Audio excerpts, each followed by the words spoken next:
And we're live. And we are live. Hello, everybody. Thank you for bearing with us. Had a little bit of a delay there.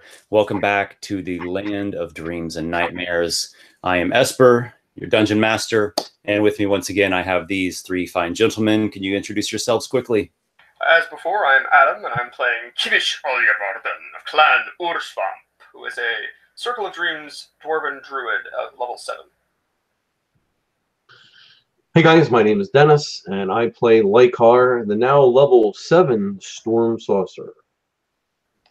I am Warsor. I play Noxiqual, the human warlock hexblade. Still level 6, but soon level 7. Soon to reach new frontiers. Last episode, the players, the three characters rather, assaulted Adder's Tor, this rocky mountain rising up out of the swamps. You effectively defeated many lizard folk there. And it was a bit of a chaotic fight, but a strategic fight. And now the battle has died down. None of you fell in battles, but it got a little scary for a couple of you there. And you have slain lizard folk and even a slain troll laying before you. What do you do? That was a hell of a fight. Yeah. It was. Okay.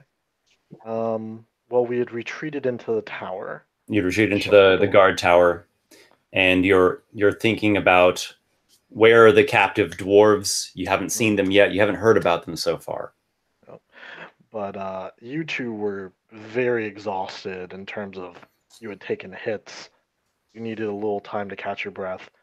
I'm perfectly willing to give you time to catch your breath an hour or so, let's say. But my character was against waiting longer than that because prisoners, there could be more of them up there. Maybe some didn't come down and they're going to kill the prisoners if we don't, go save them. Right. Maybe Kivish would be lobbying for a long rest if possible, just purely because of spells, but he could make it if need be, if it's necessary. I assume he still has his ability to shape change himself, so you still have something to bring to the group. Yeah. I'll have my spells back, so I have that to bring. Mm-hmm.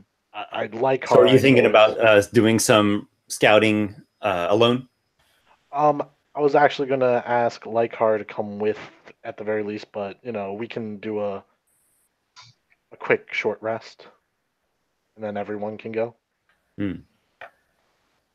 Well, I'm out of level 3 spells, but I still have some level 2s. Okay. So I have visibilities. We could hit up a level. You have a level 4 slot now? Well, yeah, since I'm Mm-hmm. now up one level, yeah. You can make us all invisible then. True. Up to you. Okay. I think we should. Yeah, I think we should. That's a good idea, because then we can just get in there and see what's going on. Let's save your spell slots because you're going to probably need them if we get into a fight. So let's just go in there. I'll go kind of ahead and soak up a hit if need be, because my spell slots regenerate. I'll spend them, and let's go. Mm-hmm. So the party is going to recoup here and attempt a short rest. Yeah. Yes. Yep. Okay.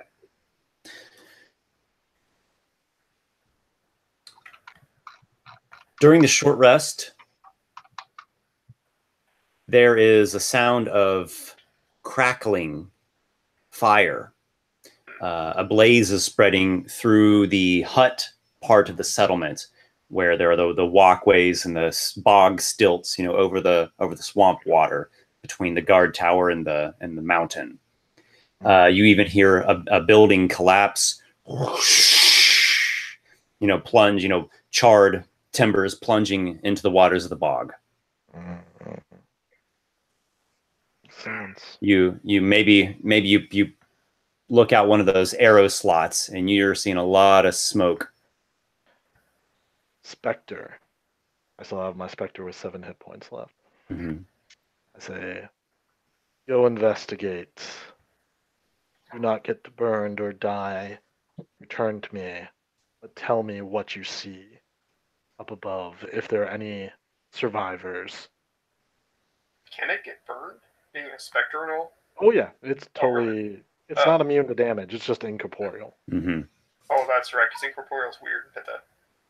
It's not completely an ethereal plane. Mm-hmm. Yeah, it's sort of an ectoplasmy thing. Yeah. Master, my home is in flames. I will bear witness if you bid me so. Yes, tell me if there are any still that survive. Go. All right, the specter of the lizard folk that you had slain faces through the wall, and you all are still taking things easy. A few moments later, it returns, and it says, "I see none of the living about, though the flames are spreading. They are engulfing the eastern section of the settlement. Do they impede our way to the stairs? I believe it shall come to that." We should destroy anything that would link it to what we need to get to the stairs. Otherwise, they'll consume the entire walkway. Let's see here. Am I free to go now? No. Be silent and stand there. Yep. Do either of you have a way? Well, a way to avoid the fire entirely, or a way To to extinguish it, Oh, or well, yeah, I can create a rain. excellent. I can, what is it? Control water is what it's called. Do it. Mm-hmm. Sorry, create or destroy water. I don't know. But you do how, also have the control water cantrip as well. I do. Have we had our short rest? Yeah, it was very effective at the Horncomb Lodge. Mhm. That's what you Yeah, use to get the water out of the pool. Oh, right. You can water bend, basically. Mm-hmm. Yeah, to a certain extent. So, are you interested in doing that, Kivish? Yes, I'm just looking up what the actual dimensions of that are. As rain in a 30-foot cube within range. Yeah, that's helpful. Yeah. All right, so you go out of the tower, walk down a little bit of the kind of end of the bog peninsula, we'll call it, near the flames. Go with him. You can go out on some of the platforms. They haven't all caught yet, and you're casting the rain. Yeah. Okay, so you I'll cover him. you summon up this this rain cloud, a small rain cloud, and it makes a brief shower that extinguishes the section of the platform that's close to where those stairs are heading up the side of the mountain. So that works pretty well. Using his druidic focus, his carved nymph of rosewood, he runs his fingers like tears down her face and causes the rain to fall. So does that clear enough for a path for us to actually get to the ramp up to the entrance of the tor itself? It prevents the fire from getting to there. The settlement has a few different walkways, so like the western half of it doesn't have any fire. Right. So you can take that way, and then you put out the section that's closer to the stairs and essentially doused the timbers, so they're pretty wet at the moment. So the fire itself is still going, but it doesn't seem that it's going to reach the stairs, at least not yet. All right. Well, we should probably get moving then. Did we finish our short rest? You can. You want to wait a little bit longer? That's up to you guys. I don't know if you need your hit dice. I don't need them so much as I need spells, but they wouldn't hurt. I feel like Wait, actually, no. Sorry, I lied. I got up to full hit points again. I don't need a hit dice at all. I just need spells. But I need a short rest to at least Yeah. recover my spells too. So I feel Yeah. like we need to at least do a short rest. yeah, And if the Spectre said that there was no one living left, yeah.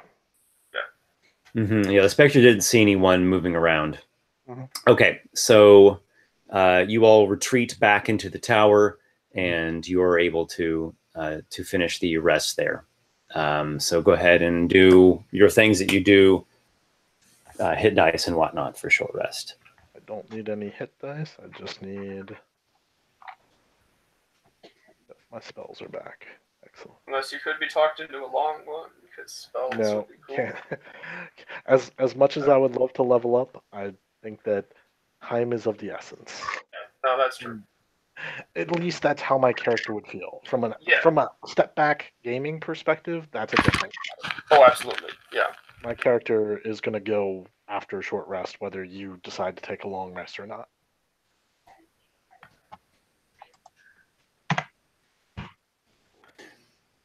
All right. So you all have you've rested up, recuperated a bit. What's the plan of action now? Heading up the stairs to the unfinished captain's quarters. I order the Spectre to come follow me, and I'll take the lead. And you guys, As you command. Lykarr, Did you give your Spectre a short rest? He's Spectre's probably got a few. He's probably got a few hit dice he can roll. Is that totally a thing that I can do? I didn't even realize that. Everything can take a rest. It doesn't have hit dice on his sheet here, according to this. I can tell you. Yeah, if you can tell me if they have hit dice. Spectre has 5d8 plus nothing hit dice. All right, screw it. Yeah, I'll use them. That's going to be super helpful. All right. So 6, heal 6, 2d8, 2, 2. As well use them all till I heal to full. 7. That heals to full. So he has 2 hit dice left. Okay, great. The party makes its way. You all make your way through the bog hut settlement up to the great stairway that is hewn into the side of this rocky crag coming up out of the almost like murky bog lake. You make your way up to the top where there's this big wide landing. The barracks is silent. The unfinished captain's quarters is as you last saw it.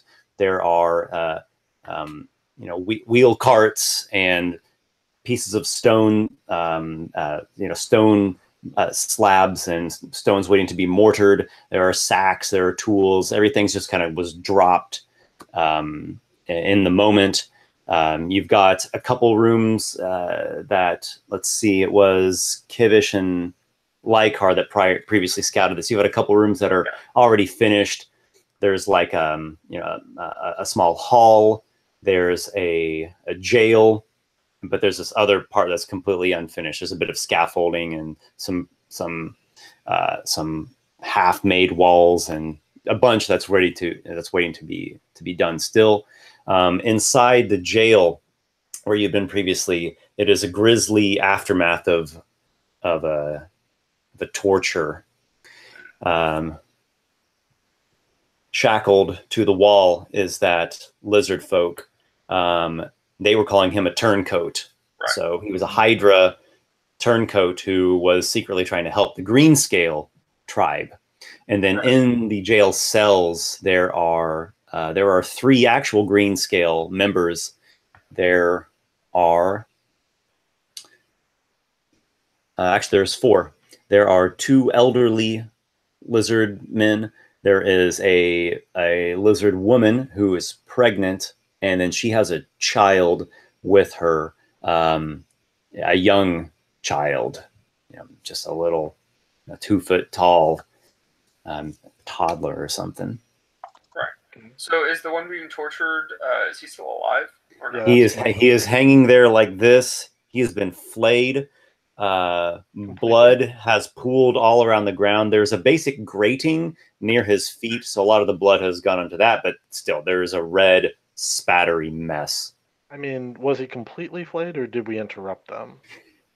He is not entirely without scales, but they have done some pretty massive torturing to him. I'm gonna go and check him out and see if he's still alive. Okay, you go up to him. Patches of his hide has been stripped off. You get close to him, and he utters the weakest of breaths. What sort of things are holding him? They are metal clasps bound into the walls, and then he himself has shackles on. Both his wrists and his ankles. I searched the body of the leader earlier. Did I find anything that would unlock these? Mm-hmm. Yeah. Okay. Yeah, there's we'll say jail keys, like a key ring.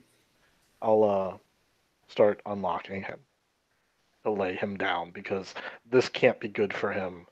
Laying him down might be more of a recovery position, maybe. Mm-hmm. You unlock the shackles. You lay him down.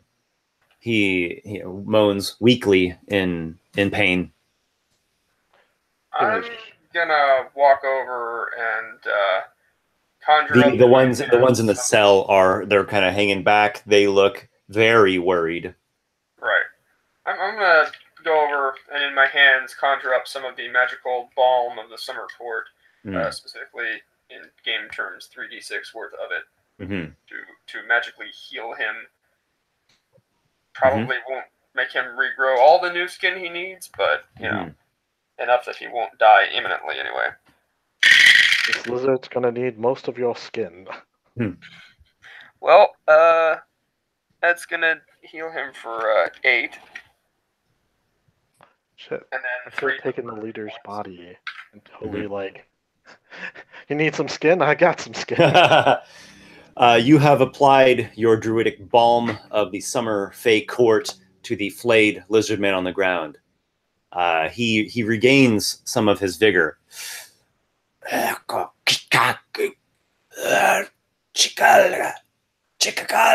Lykarr, he's trying to say something. Yeah, what's he trying to say? Oh, yes, Lykarr, you can understand them. So he speaks in the lizard folk tongue, which is a dialect of Draconic. And he says, I am Yamyish, warrior of Hydra tribe. My thanks to you.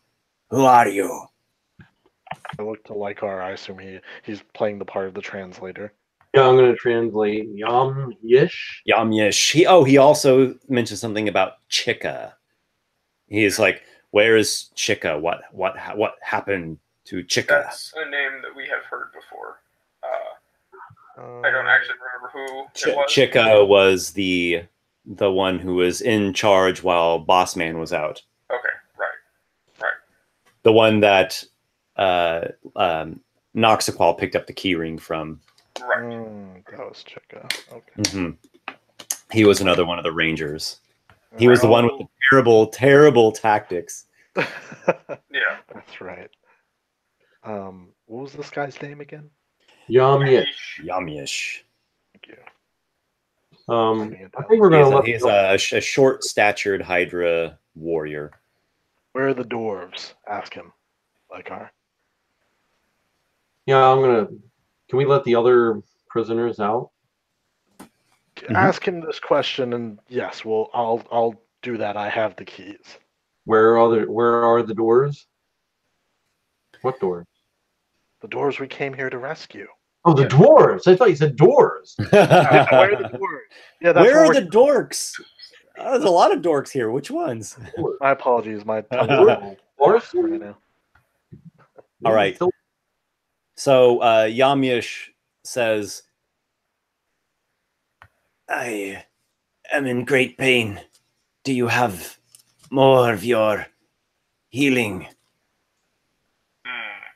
Well, granted that I don't know that he can understand a word of this. Well, you know, they say it is good to have thick skin, and it does seem like you are in need of a good bit more of it, but you should answer his question first. He looks at you and he says in Dwarven the word help. Sakura. I answer with the draconic words "open up," which I wall. Not again. I already opened up. Actually, yeah, I It's an can't inside explain. joke, viewers, from last session and the session before. I can cast just plain old cure wounds. That also works. Save my summer court dice if I can, but just regular cure wounds. Regular cure wounds is pretty effective, honestly. It is indeed. I'm not going to burn an extra higher slot than just a first level, but I wish I could give you spell slots, like I could channel my energy. Right, that would be cool. Or if I could get them back at a short rest like you do. No, that would be too late. Anyway, okay. Well, I heal him for 4. Okay, you heal him for 4, which for him is notable, noticeable. Yeah. It's good.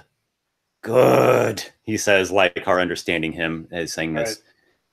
Wow, I'm that's unlocking good. the doors. Really impressed if I had rolled anything above a 1. I'm going to ask him again. Where are the dwarves? Dwarves taken by Sekthis and the troll to Kikat Kokol. Now, when you hear Kikat Kokol, what you actually hear is Savage Skull. Savage Skull. The dwarves are taking the Sekthis. If anyone would like to make a history check, I would give Kivish advantage because this is his home turf. 20. Yeah, that. Okay. You got it? Well, First roll of the night. All right, that's it. I did not get a 20, but with it, actually I did. With advantage, yeah. I got a 20 and a 15, so that's a 20. I've got a 22. Oh. You've got higher than me, most likely. Okay. So you all know a couple things. One thing you know is that if you go, so this is, imagine bird's eye view, top down, yeah? So there's like a big swampy bog, and then Adder's Tor is this big rocky crag thing, mountainous structure that comes out of it. If you swing around the bog to the other side, there's a smaller rocky hillock that comes up out of the waters. Now, the dwarves call this place Raiders Cave. They call it Raiders Cave because there used to be a band or a gang of dwarven raiders, and they used that swamp cave as their hideout. They eventually disappeared, though. No one knows what happened to these dwarven raiders. This was many years ago. Right. Another thing you know is that this cave is a home, a lair, den, breeding ground, even of fire beetles. Fire beetles are known to live there. They spawn their young and tend to their eggs and such there. Aggressive fire beetles?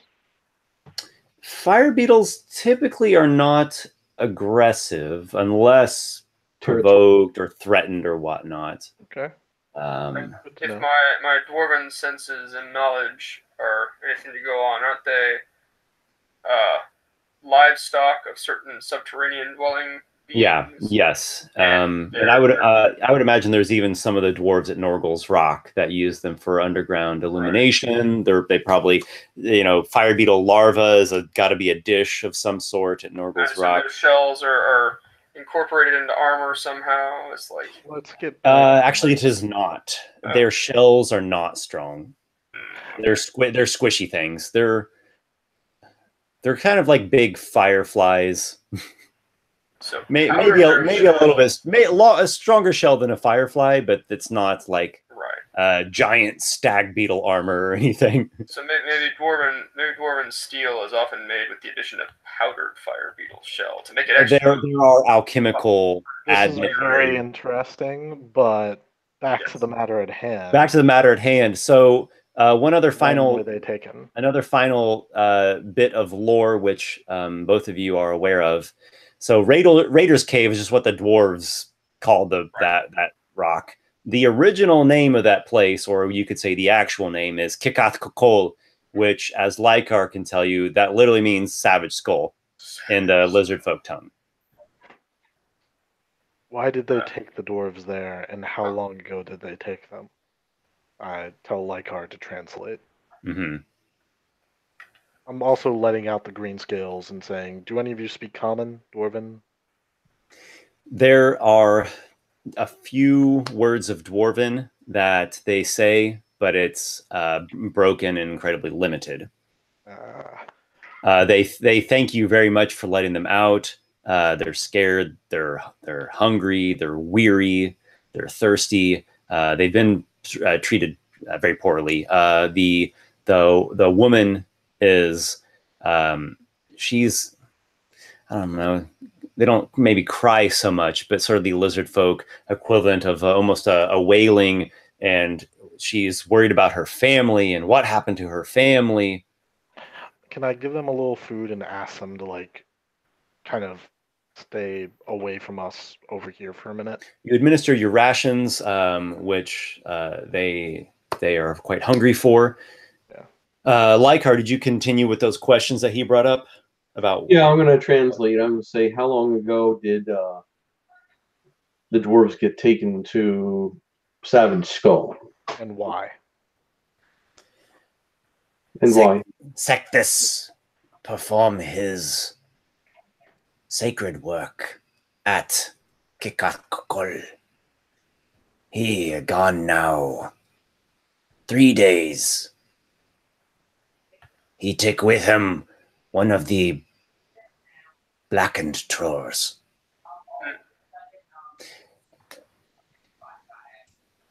There were 2 others, all gifts from the Swamp Queen.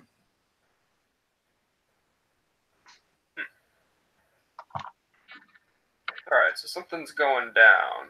Swamp One of those weird necro trolls. There's a Swamp Queen. Well, I mean, Swamp Queen, Mer Queen. Yeah, no, I was just thinking. Yeah, it's not good, whatever it is. Yeah, I think we gotta get. We were hired to get the dwarves. We gotta go try and see if we can get them. Do you think that the dwarves are still alive?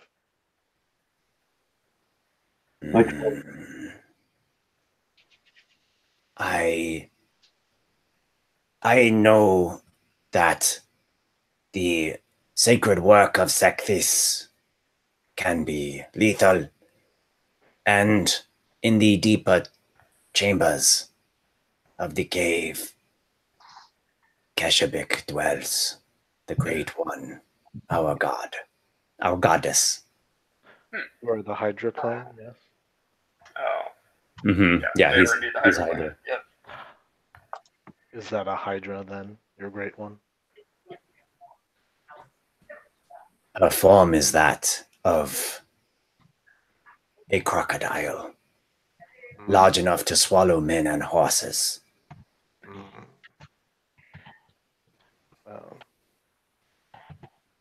So you believe that the dwarves were sacrificed? Or do you believe that they might still live? Said it might be lethal. The Swamp Queen does not serve Keshabik. She does not serve lizard folk goddess. So the just to summarize, yeah, the captive that you freed here, he's basically told you that Sekthis, the leader of the Hydra clan, and this one other necro troll are doing some kind of work at this cave, some sacred work. He doesn't think that it boded well for those dwarves, and even if they could escape, the deeper part of that cave is the home of the lizard folk's goddess. The Swamp Queen does not think so highly of that goddess. You would imagine that the Mer Queen as well would not think highly of another goddess or other power entity in her realm. Yeah, She I seemed get pretty hell-bent on destroying such things, to the point that nowadays some people have even turned to the Great Old Ones. makes sense. Yeah, I think we kind of need to go there. Um, who knows? They might still be alive and being used to work, mine, whatever it is that Sekthis. Sectus, yeah, I'm gonna mess that up. Is having them do. So, in worst case, we need to stop them from completing whatever it is that they're doing. Yeah. I mean, there's a decent chance they might already be gone, but, given that they were taken specifically, and no other dwarves aside from them that we know of were taken, that they might be for some special purpose that might take a while. Yeah, I think this bodes not well for the dwarves of your clan and. Well, not my where you clan. come from. These are from a different clan entirely, but they're still. I'm talking about back at the Dwarven city, all Oh. the dwarves there in Yeah. general. It's not in their interests that these. Yo, people! Yeah, Indeed. Yo, peeps! indeed. Yes. So, if I may make a suggestion, let us rest here tonight. Yam Yish. Yum-yish. Yep, Yam Yish. Can you help these folk? And I think that we've killed everyone here. We killed the leader, the troll, and how many others? Like bodies accounted for? Like 20-ish? Many. Yeah. Yeah. Many. I'm like lots. We killed many.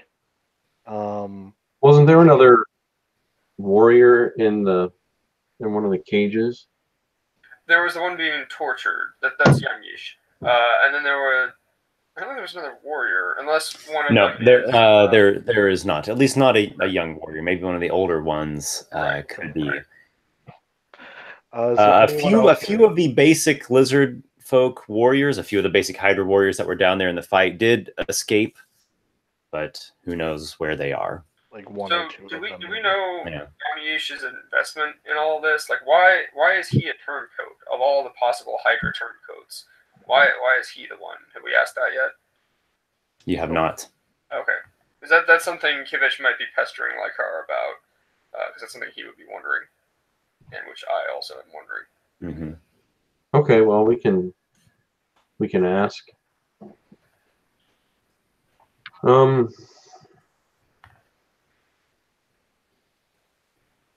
What would you like to say to him, or what would you like to ask him specifically? Did you have a specific sentence you wanted me to say to him, or? Lykarr, you should find out why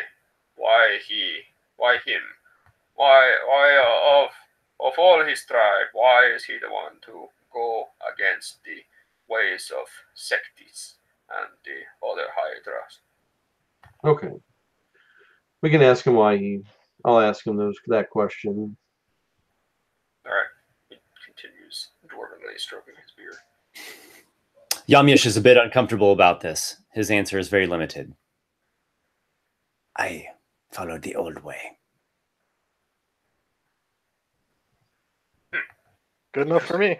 So Sectis and or Keshavek is their god or their goddess. Sectis is a new power of some sort. He is the chieftain of the Hydra clan. Oh, okay. But the newness is that he and the Swamp Queen are doing some weird stuff with trolls. Right. And you've gotten to witness one of those trolls. It seemed quite necromantically infused. And as well, you had a very strange dream of something emanating from Dirge Caverns. Indeed. You also had another dream of a viper biting a dwarven woman. Come to think of it, Right. That dream did seem to be of the Swamp Queen herself, and Really? yes, and Do I know anything about... the snake bit. What was it? Was one of her bosoms and also one of her arms or legs. Yeah. Do I know anything about the Swamp Queen, about the words the Swamp Queen, and who they're Yes, you do. Oh, cool. Many dwarf have, even from a young age, has heard the spooky tales of the Swamp Queen. She was one of the swamp clans, the dwarven swamp clans that did not abide by setting up at Norgal's Rock, but rather staying out in the Fens. And she has a tribe or a clan of her own, and is something of a dwarven swamp witch. She's a boogeyman, essentially. Kind of a boogeyman. There are different tales about her. There are even some tales like when she's young and she's almost a seductress, but then there's other tales where she's like this, almost like a hag. And she's been... But it's many a dwarven child is threatened, if you don't eat all your meat, the Swamp Queen's going to steal you in the night and drag you down into her cave. Right. Perhaps even she's our Lamash too, and she steals children. That's why you have to wear amulets of a really ugly dwarf that scares her away. But yeah, all right. So that's double plus ungood. So I told you about the Swamp Queen, right? She is, and he proceeds to articulate that in his, traditional plotting manner, but perhaps slightly more hurried than normal. Good. Yes. So, well, even if the dwarves aren't alive, I think we still need to go there because we don't need to make any more trolls. Agreed. Yeah. The fewer necro trolls there are in the world, the better. I believe that here's the best place to rest. We have the high ground of the barracks and such, and we can easily guard those stairs during the night with a watch. Yeah. So Anakin Skywalker can attack us. I will throw you off that cliff. All right. Yes. No, this is a good place. It's a decently defensible location, and we have reason to believe that a lot of their potential military power has already been neutralized by us. I'm gonna ask Yamyesh, is there anything else here other than the barracks, the unfinished quarters, that we should tend to before we rest? I know no other place, no other construction. This is where we are building. Is there food in the upper barracks and such and all that for you and the Greenscales? We have some stores in the barracks. The other foods are in people's own homes. That may be a problem. There was a fire down below. You are burning our home. It is part of the battle. Yeah. An unintended fireballs. We have this war of our people. Collateral damage. We have saved what we could, but the flames are more than we have the strength to put out right now. He does not give. He does not give further reaction on that. He just, he seems to take it. It is what it is. It can be rebuilt. Also remember that the Hydras recently conquered this. Right. So it's probably already burned to begin with. Hopefully these Greenscales recognize that you are with them as you were being tortured in front of them. I hope that they can, trust you to go with, not, I understand your tribes are not, they don't get along, but you are now one, is kind of what I'm saying.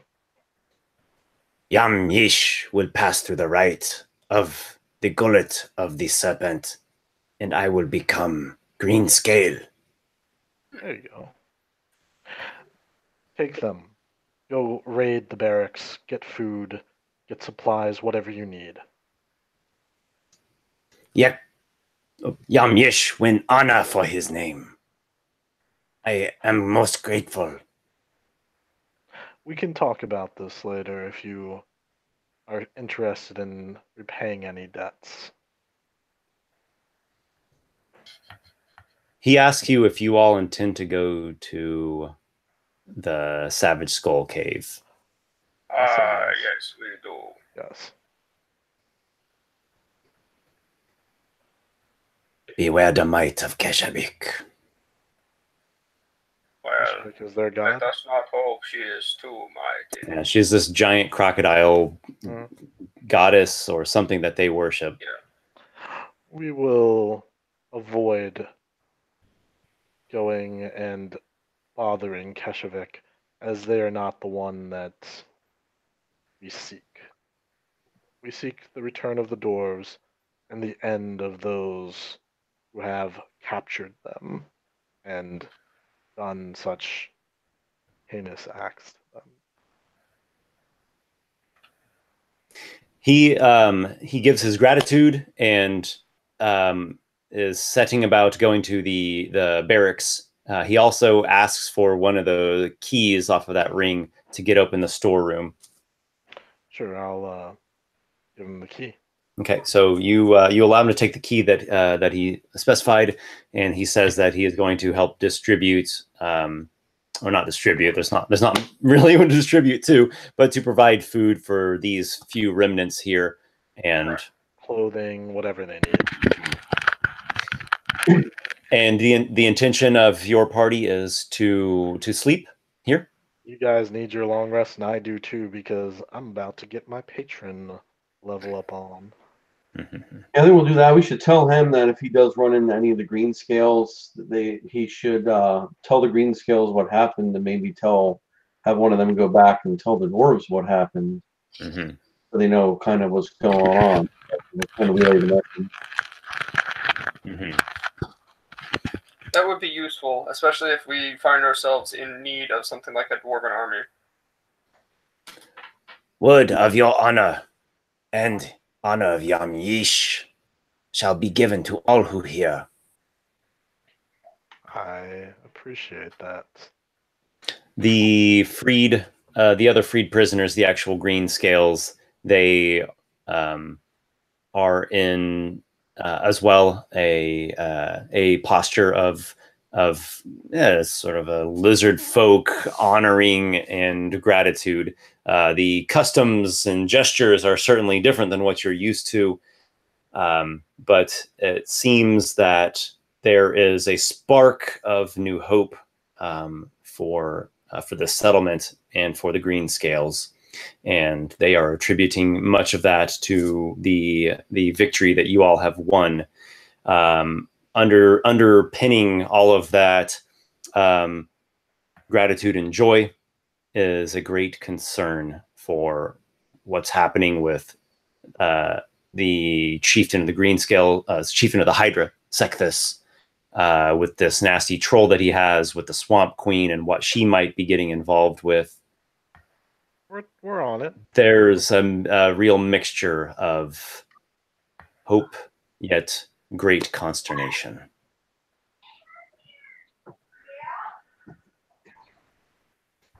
All right, well, I think it's time for a rest. All right, the party beds down for resting purposes. I feel strangely fatigued as I fall into a deep slumber. Mm-hmm. Spell there. All right, a whole bunch more spells, and all the big powerful ones. I'll let you all do your character sheet updates and such, and then let me know when you've got that done, because I'm going to have a brief sequence to describe. Did you change how hit points house ruled in your game? Like, do you roll and you can't roll like less than half or something?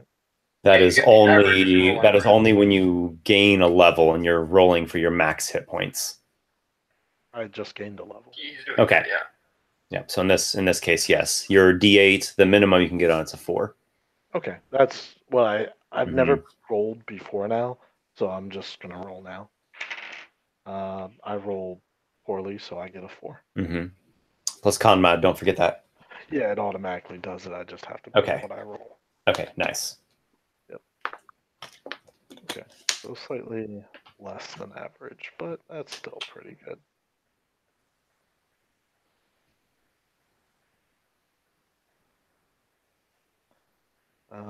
Yeah, I'm done. I made my choices. Mm-hmm. Okay. So, there's a brief dream sequence that I would like to describe.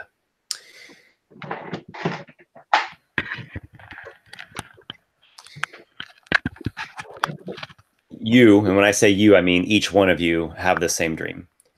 Ooh, okay. You are in a field, a flooded field, and there are some swampy trees with weeping moss from them. There is a mist hanging over the ground. It's very cold. You can see your own breath. So it's a cold, cold night on a swamp. There is a storm rumbling in a distance and even some strikes of lightning. There are the sound of hoof beats, and you see a dark rider making its way through the swamp, the same dark rider that appeared one night on the road during a storm, and Lykarr strove with the very fiber of his being to drive the thing back. From the swamp grows a flower made of ice. It is at once very harsh and bitter, and as well beautiful. The rider rears up, and its mount neighs, but in an unsettling, maybe ghost horse or undead horse fashion. And there is a boom of thunder. You see in the sky a cloud that has a face in it. This is the cloud that's shooting lightning. And it almost is like this face has like a beard made of rippling lightning and hair made of lightning. And the rider is below a darker cloud that flows almost with like smoke or maybe tendrils. It is a clash of two great storm fronts, one being a lightning storm with a face in it, and the other being this black tendrily mass with the dark rider beneath it. It's unclear if the rider is following this dark cloud or if it's actually commanding and controlling it. The flower of ice that has arisen from the swamp erupts into green flame. It melts away, and that's the end of the dream. I assume we were just observers in this. We couldn't act or do anything. You were strictly observers, but each of you experienced the same dream. You did not see each other, but you each felt that you were there. Gotcha. Upon waking and feeling I've got new patron stuff. Mm-hmm. Can you tell us what you got? Yeah, absolutely. Just a couple things. I decided to go with it's long and hard to decide on my invocation, but I did go with agonizing blast because I do need a range option for when, like I've been using my blast, but I've been using it. It does so little damage without the charisma. So this will help. And then my spells, the interesting bit. 2 4th level spells. I traded away my 1st level spell for a 4th level spell, the protection from good and evil that I now use. Again, Summon Greater Demon, which is from Xanathar's Guide, and Dimension Door, which is Player Handbook. You see a brief vision. The masked one coalesces out of the shadow like a mask, a giant mask made of onyx. You have been busy. I am pleased by that. I seek to serve, and I must get stronger. I see that you have someone serving you. Do you like the Spectre? Yes, that has been greatly helpful, even though I have only used the blessing once. And your allies, they have not had qualms with you commanding undeath? Nothing that I can't handle. Even the Silver Citadel has its necromancer. Indeed. Well then, let's see if their openness extends a bit further. And I will give you a secret to draw open a gateway to the abyss and call an altogether different sort of ally. Really? That is power indeed. It is. When you have need in your dire moments, feast upon the summoning of a greater demon. What demon can I summon, or any within my power to name and control, of course?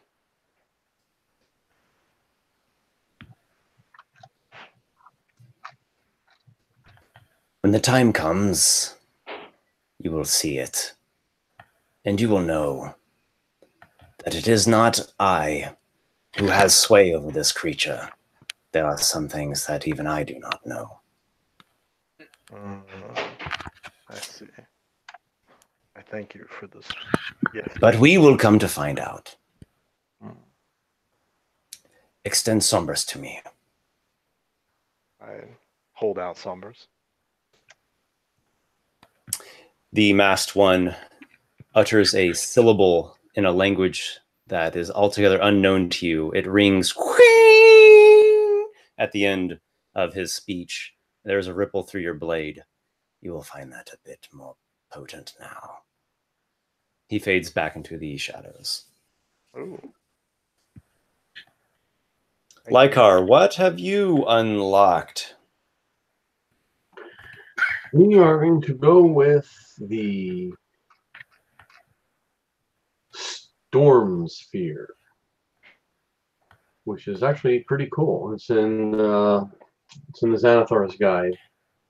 It has a range of 150 feet. There's a 20-foot radius wind sphere that does 2d6 bludgeoning to everyone in there. It becomes difficult terrain, and once on my turn as a bonus action, I can command the storm to shoot out a bolt of lightning and attack somebody within 60 feet of the center of the storm surge. Nice. That is pretty cool. So and that's just something you just keep concentrating on, and it will last, and you can keep bolting every turn. Yep, and that's it's a concentration up to 1 minute. Nice, very nice. At the end of the dream sequence that I described, that face in the cloud actually like hollers down at you, this like booming whoa! And there's a gale wind and a bolt of lightning that you catch in your hand, or both your hands rather, like this, and the swirling winds like a tempest with lightning crackling in its center. And you just sort of absorb it into you. You feel you have unlocked a very spherical storm power. Your blood, yeah. Very More cool. power.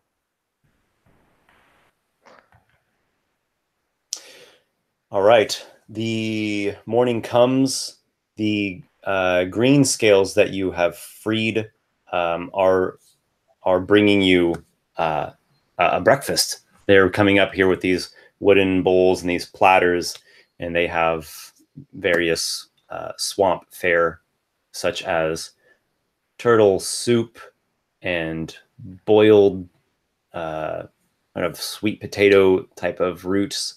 Oh, And there is another bowl of squirmy larvae that they insist tastes just like mashed peanuts. sounds like an excellent thing between. Curiosity. I discussed my dream with all of you just to make sure, because I felt like you were there.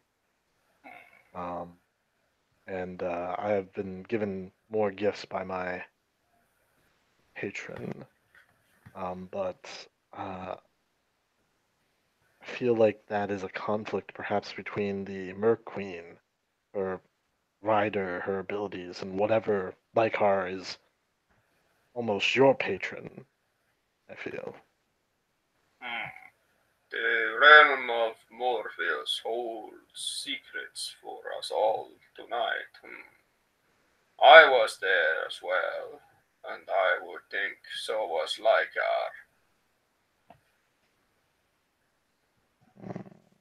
Lykarr. Yes.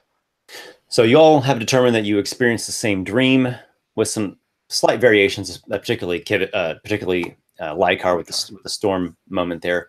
There's some symbolism. What's going on? What's this face in the cloud? The dark cloud seems Merqueen related. The rider you've seen before. This cold swamp, this frigid swampland, a flower, almost bluish flower made of ice. It erupts into green flame, melts away. So parts seem obvious, others not so much. There's some kind of a lightning god, perhaps. Mm-hmm. You have heard of these strange lightning gods. There's one. There's actually two that you have heard of before. One is from a realm not too far from Dreckengrim, and the other is from a southern desert realm. But these are things from old dusty books. It sounds almost like they're speaking of a different world entirely. Interesting. I wonder. This world a long, long time ago. I wonder the symbolism. What is your next step here? I have one last question for the green scales. Will they stay here, or will they return? Like, I assume there's more tribes somewhere else. The surviving members of their tribe scattered into the swamps when they were attacked, when they were beset upon by the Hydras allied with the trolls. Mm-hmm. They don't know. The two older lizard men, they are talking about leaving Adder's Tor, going back to their ancestral grounds in the swamp. The others, especially the one who's with child, she says, I can't be trekking at this time. Yeah. And beyond that, she thinks this is the most secure place for now, because you all have driven out the Hydra. You've slain many of their numbers. You need more people, is my point. Like, I feel that this is a good place, is a good home, but you need more of your green scales. She asks you to come back and tell her what happens at Savage Skull Cave. What did you find there? Don't just leave her and her child and the other two, or I guess it's three rather now. Just leave them there wondering. Come back and tell them what happens. It is on our way. I suppose we could come back here, and worst case, we'll take you back with us to the Dwarven city, where you can at least be safe until you can find a home. Worst case, we don't come back at all. Hey, Lykarr. Worst case, we come back as Necros. Stow that cat. Okay. Are you heading out to Savage Skull Cave now? Do you have a particular approach? What are you thinking? Yeah, I think we should go. How's Yeah, everyone feeling? there isn't really more than one way to get there, right? You could swim. You could take one of the canoes. You could take the Bayou Betty, which is this big dwarven crank paddle boat. Right. You got any other ideas? Might actually be the stealthiest option. Well, stealthiest while also being, safe as opposed to swimming, because Is it? I know Do we have that- to go on the water? I take it to get there. Yeah. It's sort of an island in the same way that Adder's Tor is. It rises up out of the bog water. And let's take the boat. Mm-hmm. As long as it'll hold all of us. The canoes. Okay, there are rafts. Okay, there are a few wooden rafts here. You could safely get two men on a raft. One or two people can be rowing. Or that Bayou Betty, that can hold up to 8 people comfortably. You need at least 2 people cranking it. The more, the better.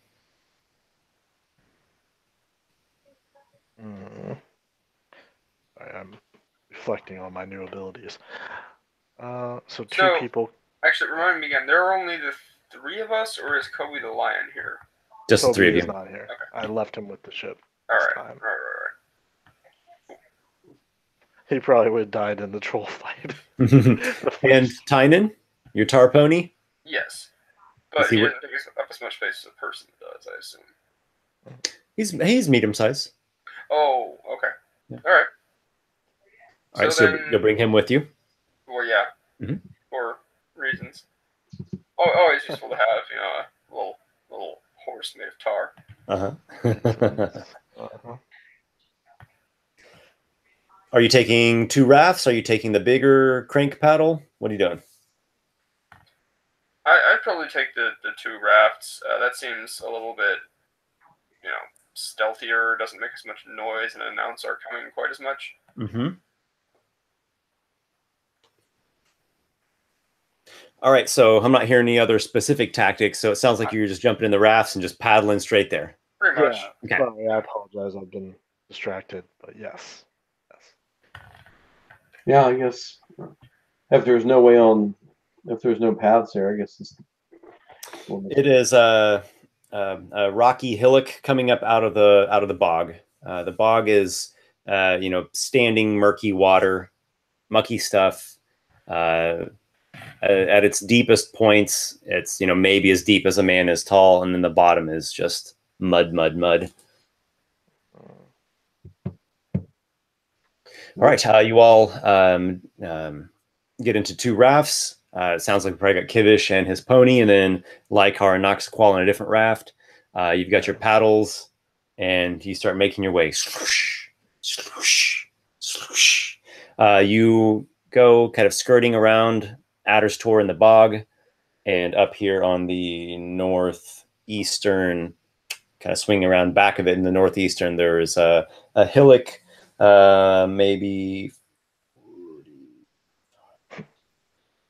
Maybe 200 feet long, and half of that as wide, not nearly as big as Adder's Tor, nowhere near as big. And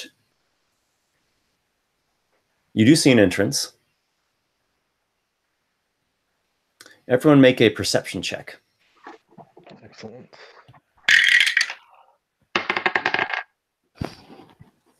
21. I got a 24.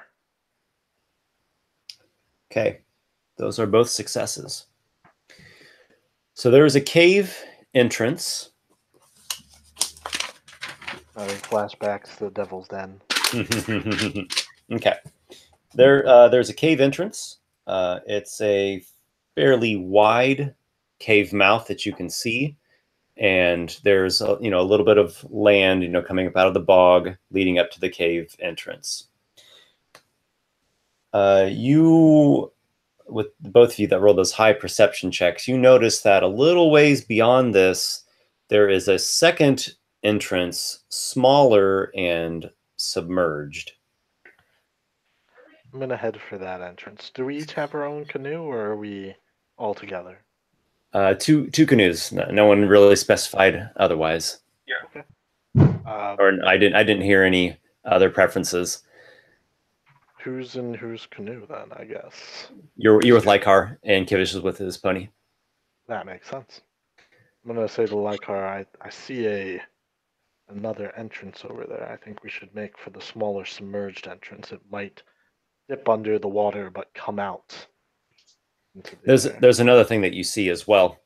There are three lizardmen near the entrance, near that main entrance, and they are spearfishing, but they see you all coming in these rafts and they start yelling.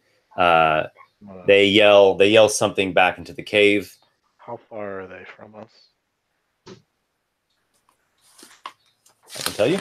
I locked my door. I wonder if I'm able to unlock it with my nail. I just unlocked it with my nails. About 120 feet away. 120 feet away? That's perfect distance. Oh man, I don't want to use any of my spells yet, so I'm gonna try out my new invocation with my Eldritch Blast. Wow, my brain. Okay, so straight into combat. Roll initiative. Yeah, why not?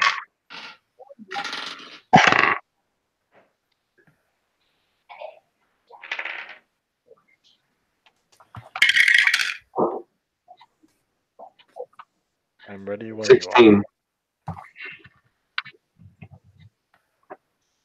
I was waiting for Esper to ask. Yeah. I also got a 12. No, John. My modifier is +3. All right, who's got the highest? Adam, what's your modifier? +1. Okay. Yeah, So +2. that'd be +2. me. I have a +3, so.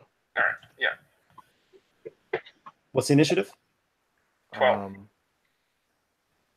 12, but he's higher. Yeah, we're both 12 12. Noxiqual? Yes. 12 Kivish? Lykarr? I had 16. Okay, Lykar's highest. All right. Yes. Okay, so it's pretty obvious to see these three lizardmen spearfishing there. You spot them. They've spotted you basically simultaneously. Noxiqual mentioned something that he sees. There's a submerged tunnel a little bit farther on down. He starts casting a spell. You can react first. What are you doing here, Lykarr? What was their range? They're 120 feet away from you on a little bit of sodden ground with some sedges coming up out of the bog that's leading right into the main entrance of this rocky hill cave. Okay, well, we're going right into combat. I'm not going to use my big spells. They're just lizardmen. Are they Hydra? Can we tell by their markings and colors? Yes, the two of you with those high perception checks do note details that that indicate that they are of the Hydra clan. Good. That's what I thought, but it'd be a shame to master some slaves or something that were like, oh, they were actually just, forced into it. Right. Okay, well, since we're going to go right into combat, I'll start off with Chaos Bolt because that has a range of 120. Nice. That's rather cheap. I mean, it could be just their homes in this, Okay, do you need to make an attack roll, or what's happening with that? I think I roll. Or do they have to make a dexterity saving throw? I have to look it up. I think it's I think they can make a saving throw to take less damage. I just look on the computer; it'll be faster.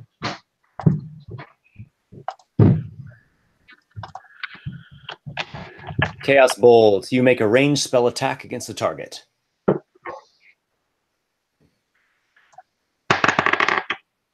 Let's see. 24.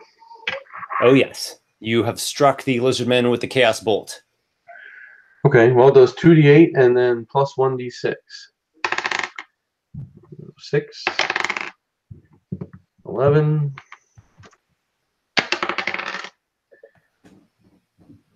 12.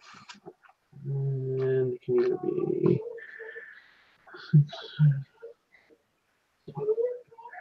I'll make it lightning damage. Because I got a 5. How much damage did you do? 12 total. They start shouting in their own tongue, "We are under attack!" They also shout something that is identifying who you are. They say something to the effect, it's them that slew our brethren at Adder's Tor. Okay, good. I just wanted to make sure they knew who we were, not just some racist thing like, oh, it's those, weirdos. It's the baby-skinned ones. It's the smoothies. Who are you calling pink skin? Noxiqual. Noxiqual will, as he intended, lash out with his Eldritch Blasts. So, is the one that he hit with the Chaos Bolt still alive? Yes. He'll get one of my Eldritch Blasts. Okay. Nat 20. I think this might You point Sombris. Yep. And shard. shadows leap out. Yes, a shard of darkness streaks straight into the body of the lizardman. Do you want to know the damage? It is 21. He has been struck down. He splashed right into the water. The other two gasp. Thematically, I just kind of want to send another one through him, like kind of taking his shadow and forming it into the next one. Mm-hmm. Oh, that's pretty good too. Definitely gonna hit. I rolled a 17 on the die plus a bunch. Plus 9. So yeah, I'm gonna roll some damage. That is, before it would have been 8. Now it's a 13 force damage. Okay. Another potent hit as the dark shards rip from the first one into the second. Kivish. All right, so you didn't say they jumped into the water; they just yelled, right? Correct. Okay. Yeah, you are across the bog, about 120 feet away from them. You're on your raft. Tynan's behind you. So, sounds like this would be a good time to produce some flame in the general direction.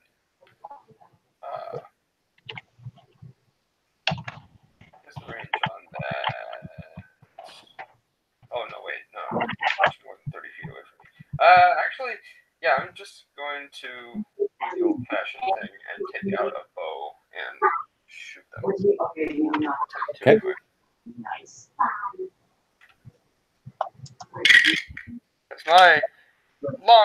That long range spells are not really ones I want to burn yet.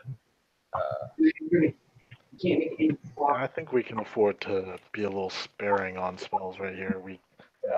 We're not even in the door. Indeed.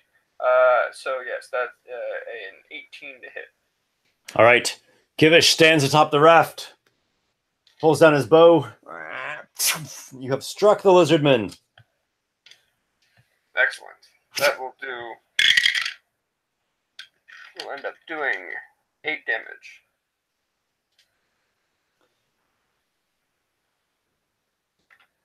The arrow drives into the side. Not the most direct hit, but you got him. Ah! The lizard men themselves retreat into the cave. There were like 2 left, right? Or There's one that is wounded. Kivish just shot him in addition to the Eldritch Blast that you cast in the other. They have retreated inside the cave. I'll teach them for calling us those guys. Okay, Lykarr. So one of the lizardmen was killed. The other one is wounded. And then the third one has not been targeted yet. The 2 of them retreated back inside the cave. It's your turn now.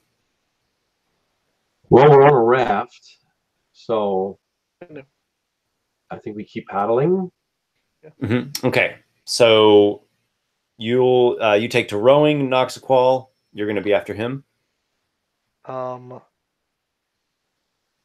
If I was them, even though I'd retreat, I'd probably pop out again and take some pot shots. So I'm gonna tell you to head for that little cave over there, the submerged underwater thing, and I'm going to ready in action to shoot my Eldritch Blast if I see one. That could be underwater, if I see one going underwater, if I see one popping out of the cave, you know what I mean. Very well. Kivish. Yeah, I'm basically just going to keep looking for them, but I guess I'll have a ready to action to, no, I don't want to do that yet. Yeah, I'll have a ready to action to just cast Produce Flame if they show up really close. Okay. So the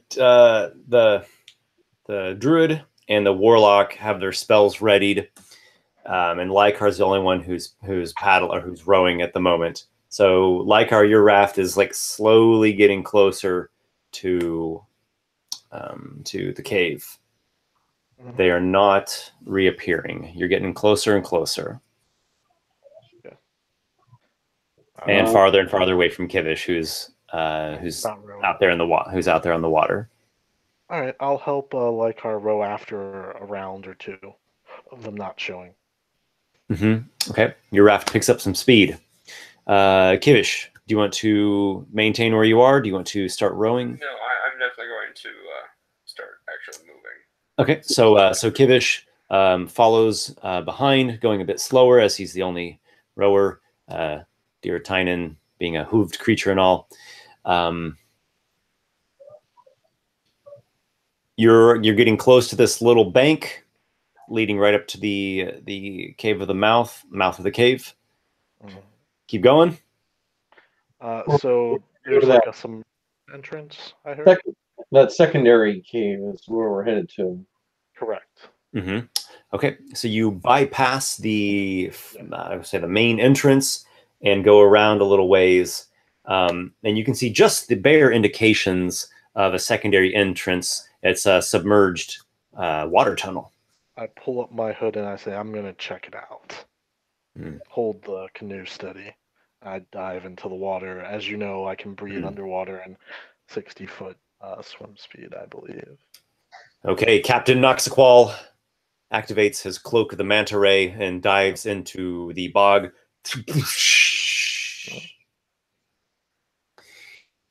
You swim through a submerged tunnel that takes you through near lightless waters. I can see it in the dark.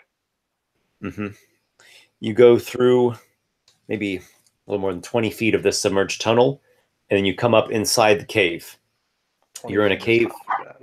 You're in a cave chamber. It is a relatively large chamber. You're in the water. You can tread water. You can tread water if you want. You can pop your head above the surface. There's it's a cave with standing water. It's a flooded cavern. The water there has a depth of about 10 feet. You see, kind of it's got the siltiness to it, so it's hard to see through the water. I I pop my head up so my eyes are out of the water, and then I have 120 feet of dark vision. Mm-hmm. Mm-hmm. Okay, you can see all of the cave chamber with your. You can see through it.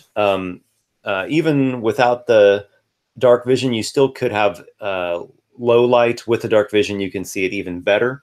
There is some ambient lighting as the cavern is full of fire beetles. They flit through the air, sort of like large fireflies. A little bit more hump to their shell. They're a little bit more solid than a firefly. A little definitely bigger than a firefly as well. Their size is a small size creature thing, so they're like the size of cats basically. Yeah. And they're flitting about, doing some mating dances. Their larva is on the ceiling, and it just makes the ceiling have this reddish glowing effect going on. It's reddish and dark oranges reflecting on the surface of the water. You see there are two ways out of this cave. There's a way to the south, and the ground, comes up, so you would actually get out of the water, going up a sort of just a rough natural incline, going into somewhere to the south, or you can continue swimming through the water to the east. That leads into a different chamber. From the other chamber, let's see, you'd continue through the water. You hear sounds. You hear a deep grumble or grunt. It seems like it might be in pain. You also hear some lizard folk from that chamber. Actually, you hear a lizard folk from that chamber who is speaking something, not shouting, but speaking. To the south, where you would come up out of the water into that cave, you hear many voices of lizard folk. I see. I kind of want to go check out that, but I'm gonna die. I'm gonna take all of that information, resubmerge, go back to the tunnel, pop my head up on the other side, because with my swim speed, it's basically I just shoot down that tunnel. You go through it real fast. Yep. So I pop back up next to Lykarr. I don't know if Kivish has paddled his way over yet. Yeah, they're pretty close. Okay. And I say it's a 20-foot long underwater tunnel comes out into a fire beetle cavern where they have their eggs on the ceiling and everything. Two ways out, one many lizard voices, and the other sounds like a grunt of pain in a single lizard and voice. I think there were two voices, if I understood correctly. Yeah. The grunting sound like a troll. You've heard trolls before, and you've heard them exactly recently. what I was trying not to mention. You've heard them recently. It sounded like a troll grunting, and you heard a lizard folk. I'm curious if that lizard folk may be doing something to the troll, or perhaps they are both prisoners, or maybe that's the leader turning him into a necromancer troll. We'll find out. My curiosity is, do we know if it's going to disturb the fire beetles if we very carefully ignore them and go to one of the tunnels? What's their behavior? Yeah, I was going to ask if the fire beetles are territorial. Would we know That's that? not like a Kivish question, I feel. Well, when you were in that cavern, poking your head partway out of the water, they seem to ignore you. I think that if we are careful, kind of tread the water, I can test it first by carefully going over to the tunnel, so long as we're not actively attempting to go near them or their young, we should be okay. So, yeah. What do you say? Will you come with? Or do you want to go back to the main entrance that's probably trapped and, guarded? Yeah, I mean, Yes. how about the pony, though? So, Kivish is going to, upon hearing this, draw out his druidic focus and begin chanting some words, and going to gaze out at up to 10 willing creatures, which I'm guessing Lykarr and Tynan both count as willing creatures.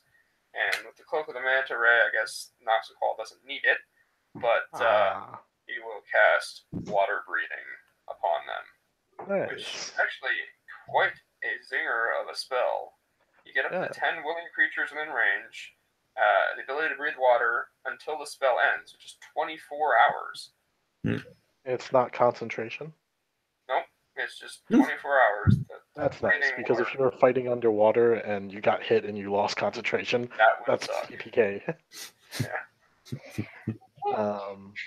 That's a hell of a nice spell that allows for underwater stuff. Yeah. Keep that handy because we're going to probably use it a lot. At least I do have 3 of those. Alright, well, heck yeah, that'll make things a lot easier because we can utilize the water. They don't expect us soft skins, to use the water to our advantage. Kivish invokes the water spirits that reside all around. They infuse your bodies, and you are now able to breathe, as does a fish, while submerged, including dear Tynan, who will do a little into the water. And he'll just pony paddle along. You can horsey paddle. The 4 of you take the submerged tunnel and you make it into the flooded cave. Are you doing so in a stealthy manner? Yes, I would say. Just staying down at the bottom? I feel like we kind of hop our heads up, look around, go back under. All right. I would like everyone to make a stealth check. All right.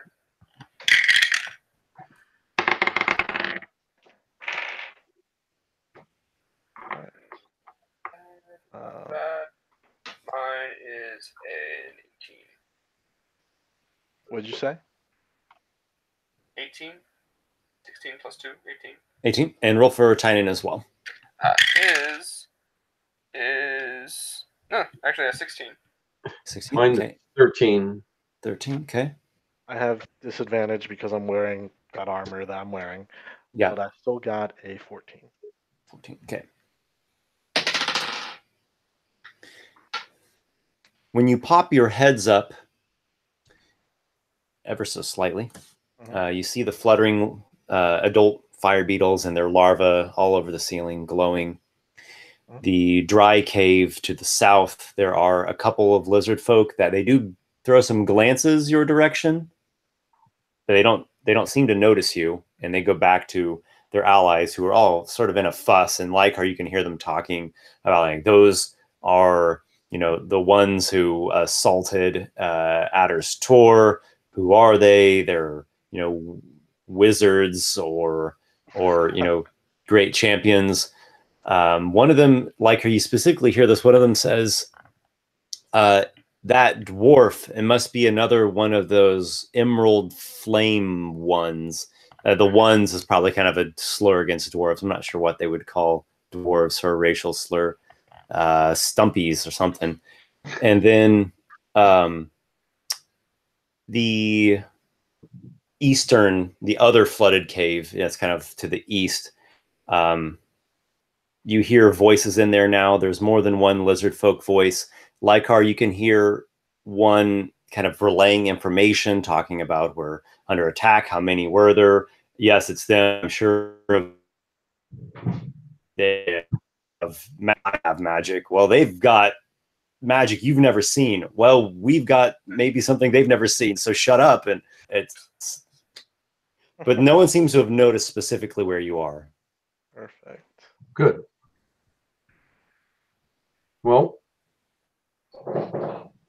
which way? I'm going to let them know. I'm not actually going to say anything because that'd be bad. Do you want to point? Yeah. Which tunnel are we taking? I point to the one that I heard the troll and the one voice. Okay, well, we'll follow you. I nod and,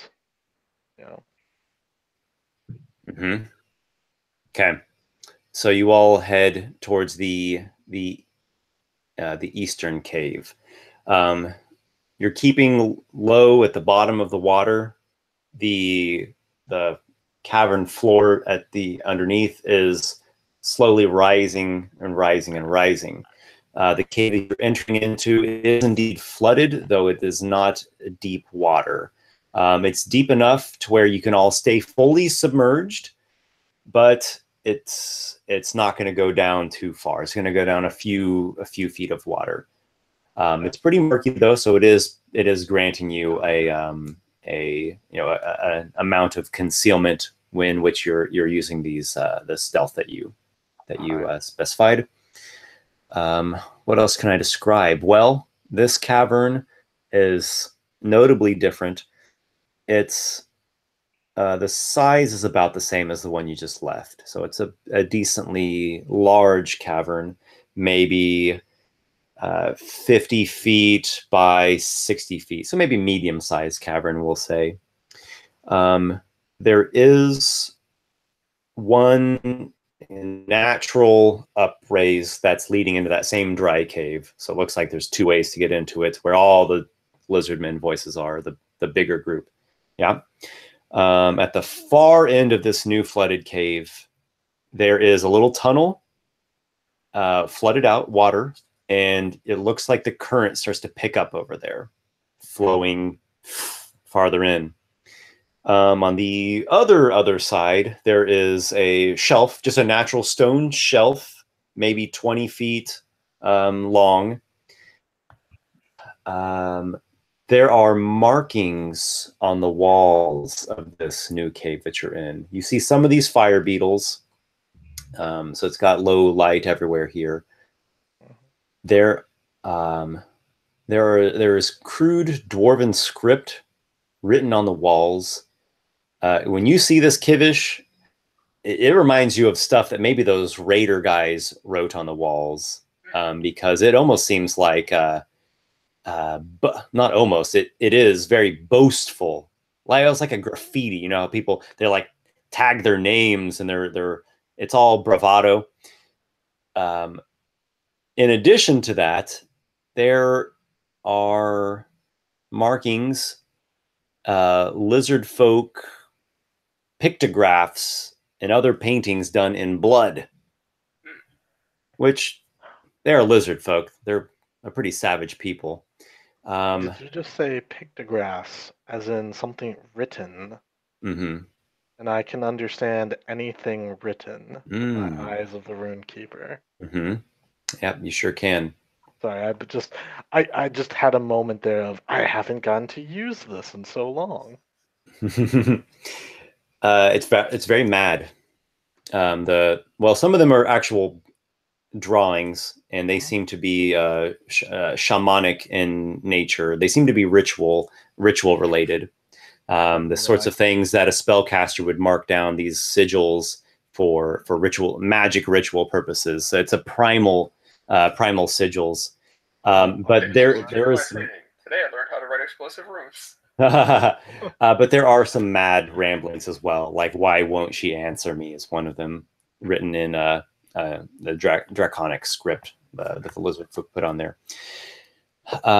There is who you imagine is Sekthis. So he is a lizard folk that has some shamanic adornments, as well as a totem.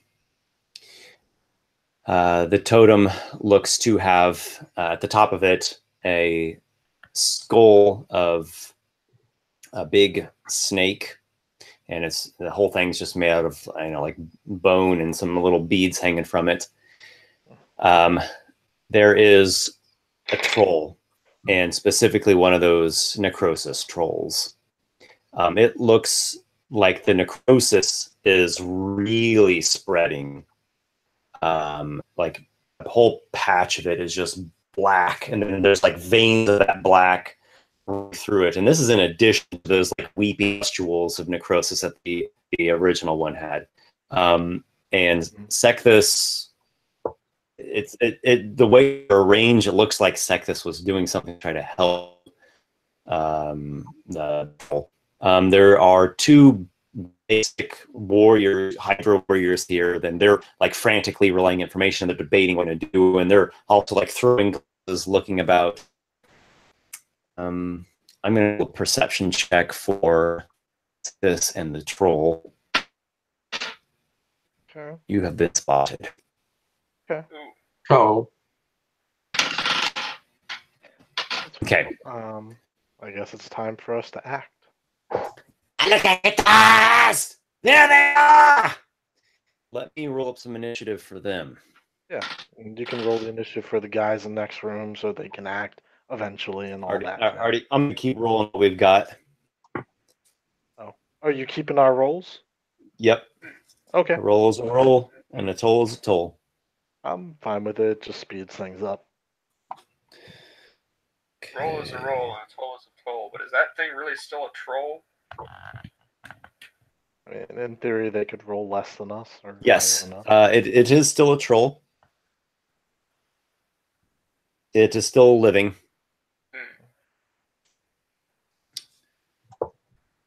It's okay. I've got something to occupy it. Looks like a couple of the warriors in here might have been the escapees from the day prior.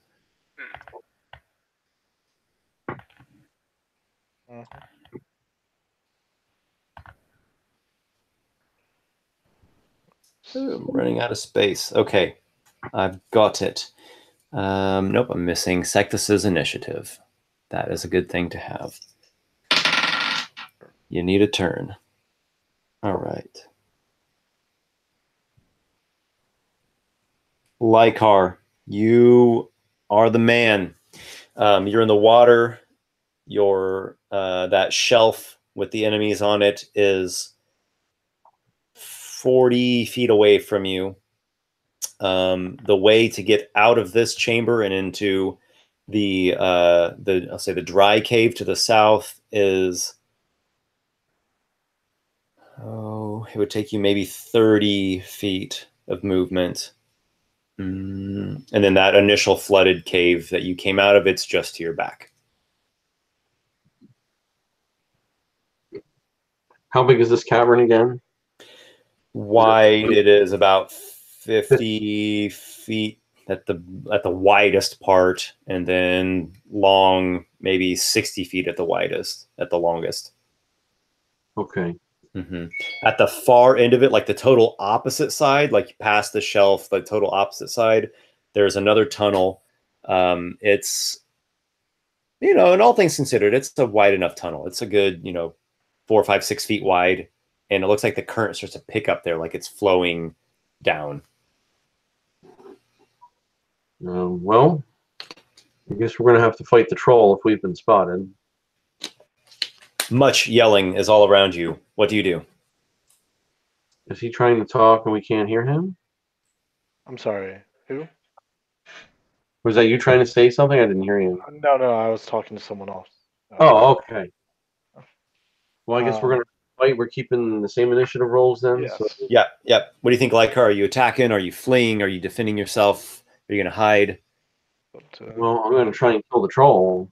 Okay, so Lykar's first instinct is, that troll! What do you shoot at it? I think we're going to have to, man, because I don't want that thing to come over here, so. Well, I don't know when it goes in the initiative, but if I can just get a turn, I think I can distract it.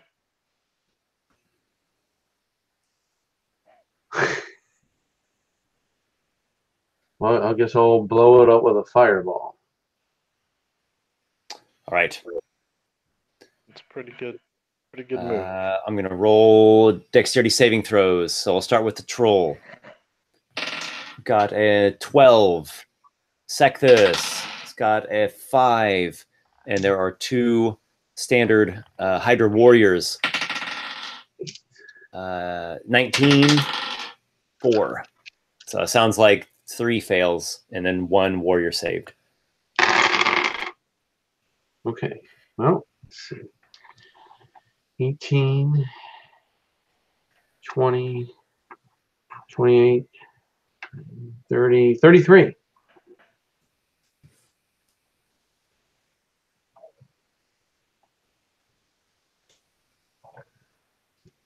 So 16 for half.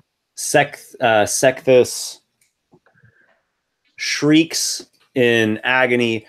Ah! He is engulfed in a conflagration, and he falls to the ground. Nice. The troll did not like that, and it looks to be enraged. The one lizard folk warrior is now just a smoldering corpse, and the other one has been, even though he's saved, he has been seared. Do you hold your position? Do you use any sorcery points? Anything else? I think I'm just going to fall back towards the cave a little bit from where we came, in case try and put it in distance, because I don't excel at hand-to-hand combat. Okay, so you move like half of your speed back. Yeah. Great move. Yeah. Oh wait, you don't have swimming on. You just have water breathing on. Okay, so you just do a regular swim check. The water here is essentially slow moving to practically still water. So give me an athletics check. Shouldn't be very difficult. Usually athletics is... Yeah. Cool, I got a 1. Total of 1? Yeah, 1. I rolled a 1. Okay, so you essentially what you do is you just start floundering in the water, and you put your feet on the bottom to keep yourself from like sinking down there. So you didn't move anywhere. We'll say that this is now a moment of stress and danger. So we're doing a little bit of swimming checks. Gotcha. Okay, rolling a thing for a thing. That does not bode well for him. Sekthus is on the ground with a little bit of steam rising off of him. Noxiqual. Excellent. I suddenly have an image in my head of a great orc warrior that has like demonic abilities coming out of him. Are you familiar with the Tenaruk? I am Warlord's not. Guide to Monsters. I will send you the link right I've now. got it. Excellent.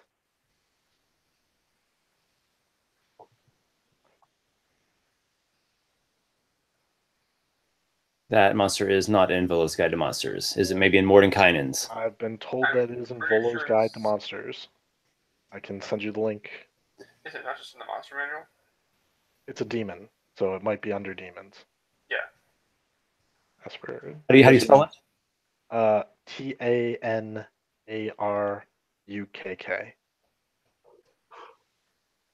Yeah, I'm going to just send you the link, Esper. It's going to be real easy. Yeah. There we go. Definitely in Volo's Guide from all my sources, and I think it's just categorized under demon.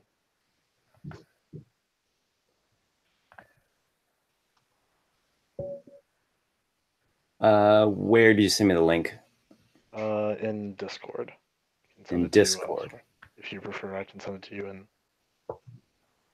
whatever chat you prefer. Did you send it as a private message? Nope, just in the patron. In the patrons one? Okay. Okay, see it there. Yep.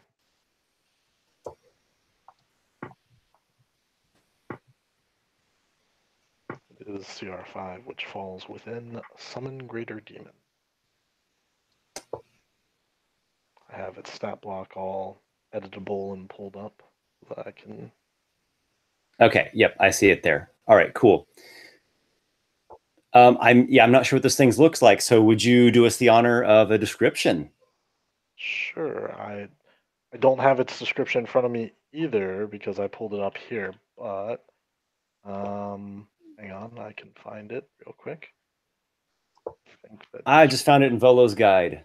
It is under the orcs, but it's like a demon orc. That's what I thought. Okay, yeah. So it's medium sized, but it's big looking. Muscular gray orc with demon spikes and horns coming off of it, and it's wielding some kind of nasty orc demon greatsword thing that just looks really jagged and wicked. That's awesome.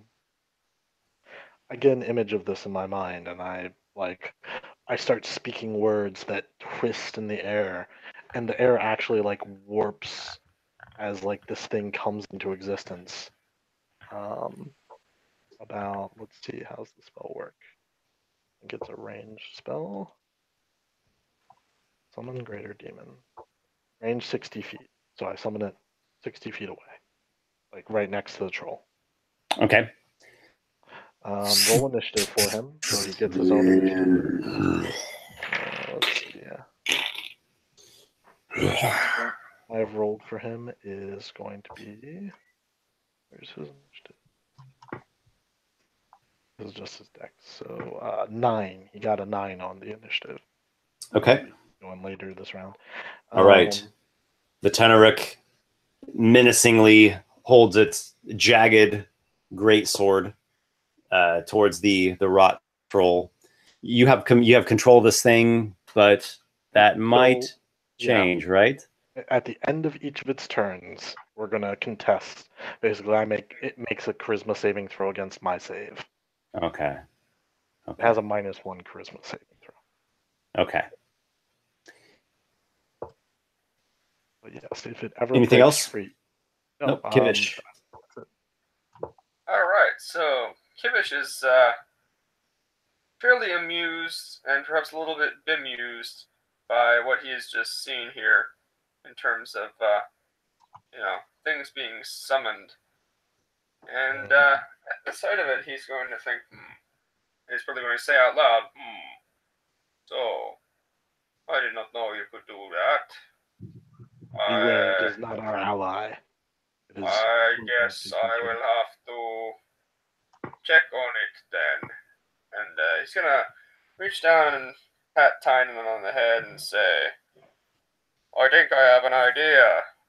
And then he's going to pull out his druidic focus and cause its black pearl eyes to stare at Tynan's milky white glowy eyes and cause him to start to grow and change in shape and sprout arms and have dripping tar and flames into the form of a medium-sized creature of the elements, an elemental, if you will.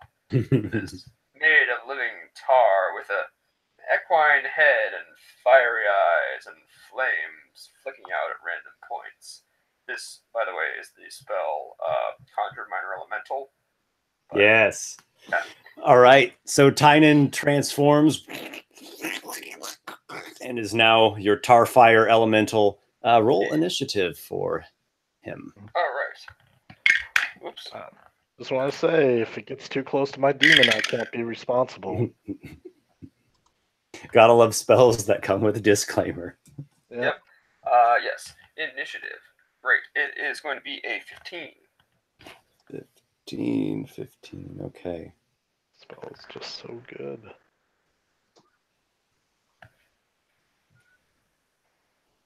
Official spell, too. Yeah. The troll is enraged. Yeah. And it leaps towards Lykarr. Orc's going to take a swing at him. Yep. Tarfire can as well. Yeah. All right. So let's see. Orc. Where's my orc? Here we go. Swing my greatsword.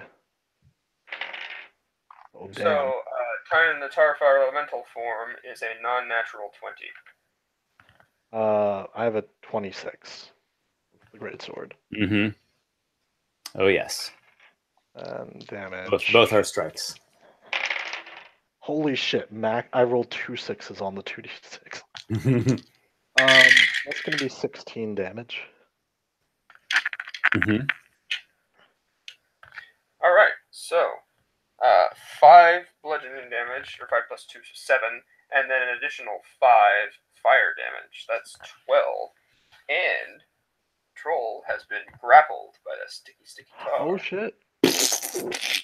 The tar spatters all over the troll. It gets grappled.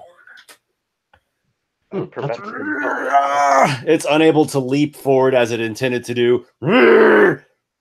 Does anyone speak the giant tongue? Ooh, I think Lykarr might. Yeah, I do. Do you really? Okay. It Lykarr's basically super says, smart. Chronic, primordial, and giant. "What hell shit this?" Ah! And it just goes tearing into the tar fire thing that's grabbing a hold of it. Ooh, more damage.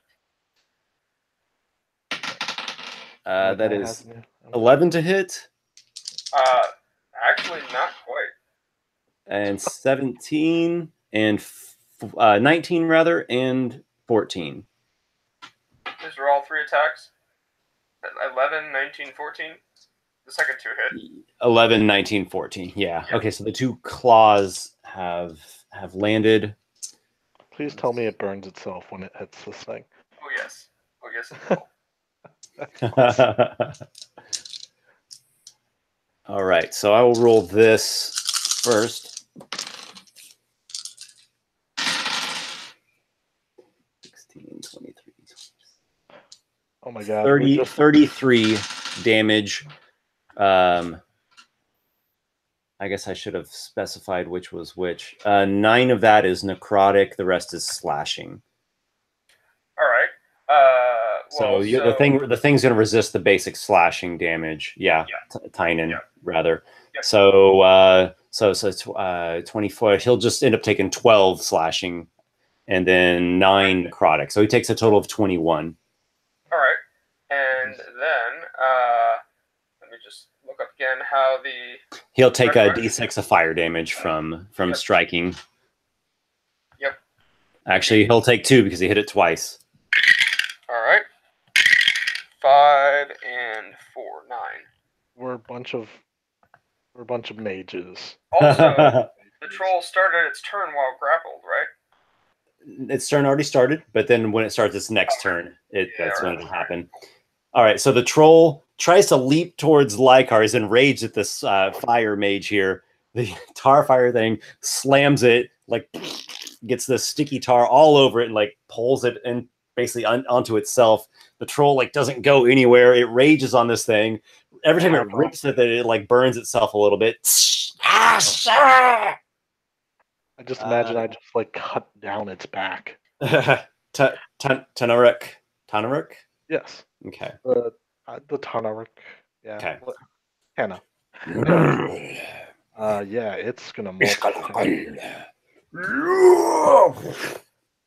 So it's feeling real aggressive and real furious. So it's gonna bite at this thing. Does a 17 hit? Yes. All right, then a d8. It does 11 bite damage. That's piercing. And then it's doing its great sword again. That's going to be even higher. That's a 21. So great sword. These dice are pretty good. 7 plus 4. That's another 11 damage. Nice. Yep. Another 7 or 11? 11. Another 11. Okay, so you did 11 twice. All right. I'm going to roll, unless you would like to roll, since it's a monster, it's a charisma save. I'll go ahead and roll it. I think that sounds like fun. Yeah, -1. You might take control of it if you win. 15? Nope, not enough. All right, so it looks at you and is like,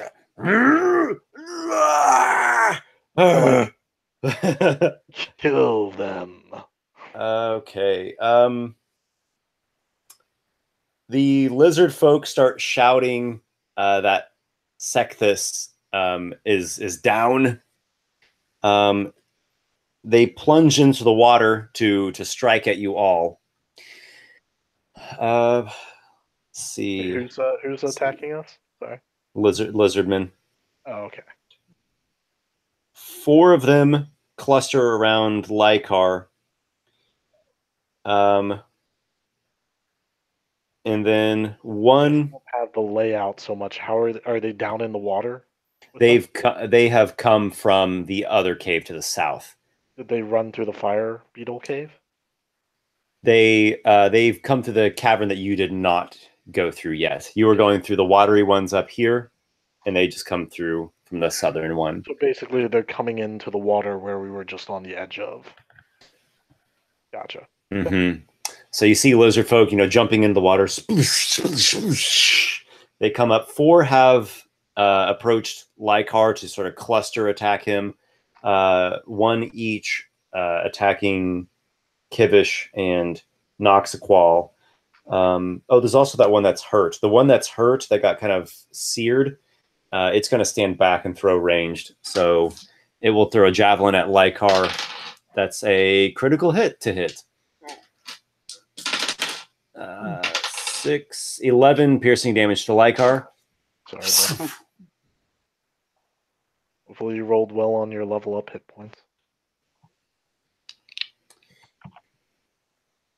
Right? Okay. I excel at melee combat. Yes. You are now very much in a melee. All right. So you have basically a bevy of bites and javelin stabs and spiky shield bashes coming your direction here.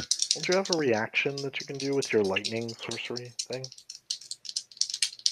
I can, which one's that called? Tempestuous magic, where I can rise up 10 feet. When you cast a first level or higher spell. When I did first level or higher, but nobody was. Okay. I didn't know all these guys were going to come flying through the opening. I didn't know they were either. It's complete surprise. That's all right. We'll figure. Well, you were hearing them all, just right I there. didn't realize where they were in relation to us, like 1 turn away. Okay. I thought they were back 2 caverns away. Okay. Yeah. Remember when I told Lykarr you could swim up into the dry cave in about 30 feet of movement? Spirit of the mind is not always perfect, unfortunately. No, just imagine it. Lizard folk like diving off the ledge and these like little slopes, splash, splash, splash into the water. They swim real fast. They got these tails whipping like that. Right. They like come up with strikes, vengeance burning in their eyes. Well, Lykarr, you have a number of attacks targeting you. 6, 11, another critical hit. 21. 6 and 11 shouldn't hit. 6, 18. Yeah, my armor class is 14. Okay. 3 hits So we've got a critical and then 2 more regular hits. 20 and 17. both hit. So you were struck 5 times. 1 was a critical hit. Jesus. 3, Let's see. Can dimension door 5. just me? Okay. Size are small.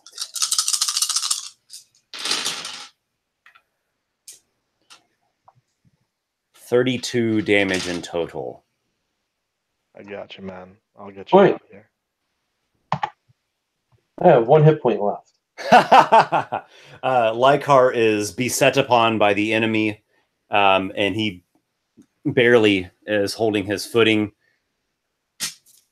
Noxiqual, you as well Make your are being attack. attacked by a foe.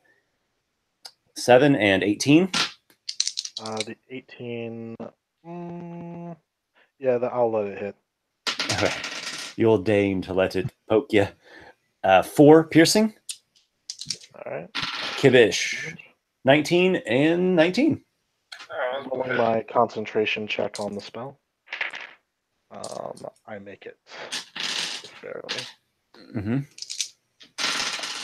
It's a total of 10 damage to Kivish. Alright. Ain't no thing. Kivish, you must attempt 2 DC 10 Constitution saving throws to maintain concentration. On your tarp. Yeah. Yes. You got this, man. Just DC, what'd you say? 10. 10. 10? All right. You get to add your con save. I mean, what? Yeah. You add your con save to a con save. Although I didn't need to. Both the dice were higher than a 10. So you all maintain the concentration on your summons. Lykarr, you've got, stabs and bites and shield bashes by these lizardmen that are. It looks like they're trying to surround you. They haven't quite got far enough yet, but they've really walloped you. Yeah. Is Lykarr within 5 feet of me? Yes. Okay. I say, don't go anywhere, Lykarr. I'll get us out of here. Okay. Plus moving, I mean, you could disengage, but, like, it would be bad.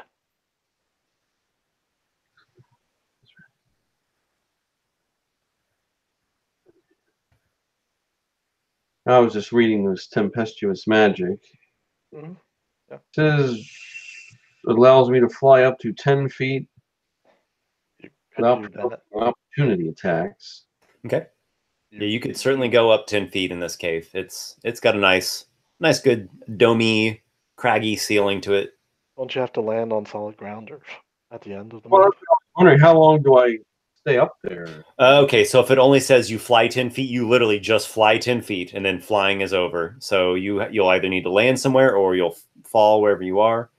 If you don't take damage from falling, then you're not prone.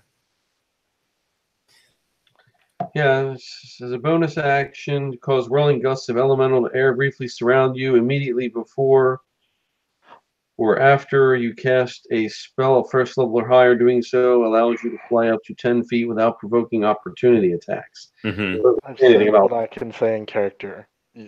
Just okay. Yes. And what spell are you going to cast? Oh, I don't know. Well, the troll's still alive, isn't it? It is. Yeah. It's grappled by the tar fire elemental, but it is still. I think the bigger threat are like the sheer numbers of lizardmen that are coming at us. How many are there? There are a total of 7. 4 are on Lykarr. One's on the shelf, and it's been seared by the fireball. One's on Nox, and one's on Kivish. There was also the one that Kivish shot with the bow and arrow, but you don't see him in the fight at the moment. Well, I also hit him with the. And yeah, he was wounded, so he's not here. Is there a way in such that I could put the fireball around that it would get a lot of them and not any of us? You could get 3 that are on you, and the one that's on Noxiqual. And then it's not a bad move. Yeah. Well, I'm just trying to thin the herd a little before I. 4 out of 7's pretty good. Get skewered. Where is the troll still up? Yes. Yeah, it's grappled by the Tarfire Elemental, but it's still standing. Our summons not in the radius of the fireball. Nope. The troll never left the shelf. It tried to leap off of it into the water, but the Tarfire grabbed it. I think the troll can be handled. Okay, well, I'm just going to do plan A then. I'll do the fireball. Okay. And as best I can to try and get some people off of me. And does that work? Oh, can you? Did that say you can fly before you cast the spell? It said, starting at first level, you can use a bonus action on your turn to cause whirling gusts of elemental air to briefly surround you. Immediately before or after you cast a spell of first level or higher, doing so allows you to fly up to without provoking up. Okay. Well, see, man, then all you do is you just like fly into the air and hit them down there with the fireball, and you'd be able to get all 4 of the ones that were on you, plus the one on Noxiqual. So this is just, I was just curious. I wanted to make sure that I understand how this is working. Yeah. So I move 10 feet, or do I go up 10 feet and then I come back down? Yeah, you'll fall back down, but you're falling into water. I don't think falling 10 feet into water is going to do any damage. Okay. Oh wait, it's not very hot though. I'd probably give you like an acrobatics check to see if you didn't get hurt. A few feet of water, there's a chance you could fall and not get hurt. Do you like the idea? Okay, yeah. All right, that's okay. Yep, Lykarr, you go up there. And then I'll just fall back down to where I was. All right. Yeah, go ahead and do your damage roll.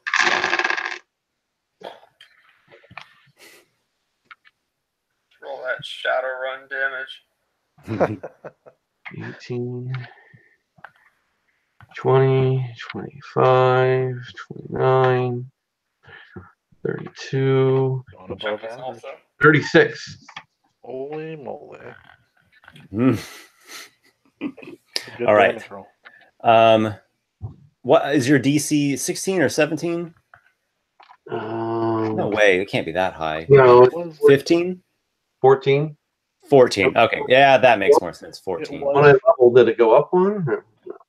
I don't know. Did your proficiency modifier? No. Proficiency modifier goes up at like level 9, I want to say. Maybe 10. Yeah. I think level 9. 14. All right. So saves. We got a 12, 16. So there's 1. 15, 16. And then the one on Noxiqual, 12.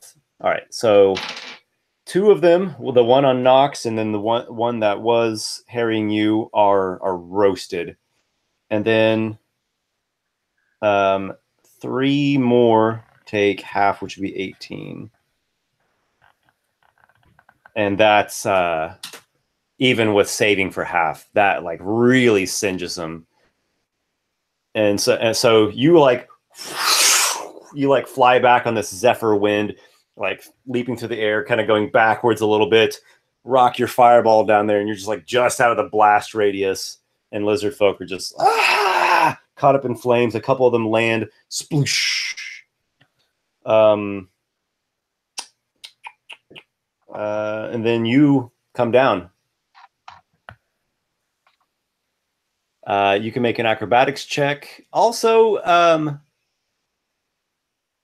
Noxiqual, you could spend your reaction and make an acrobatics check. No, let's say athletics check to try to catch him. Yeah, he is really hurt looking.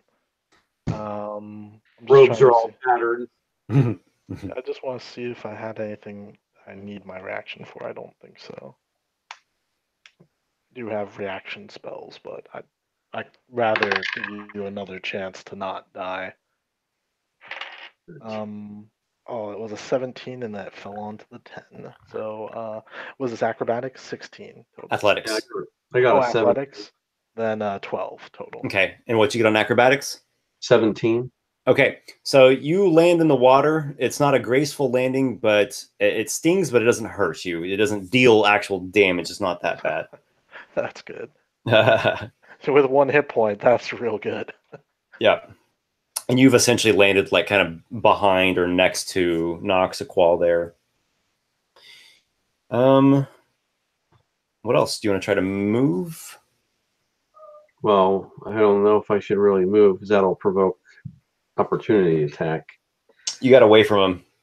You had to like fly backwards to not be in that blast radius. Yeah.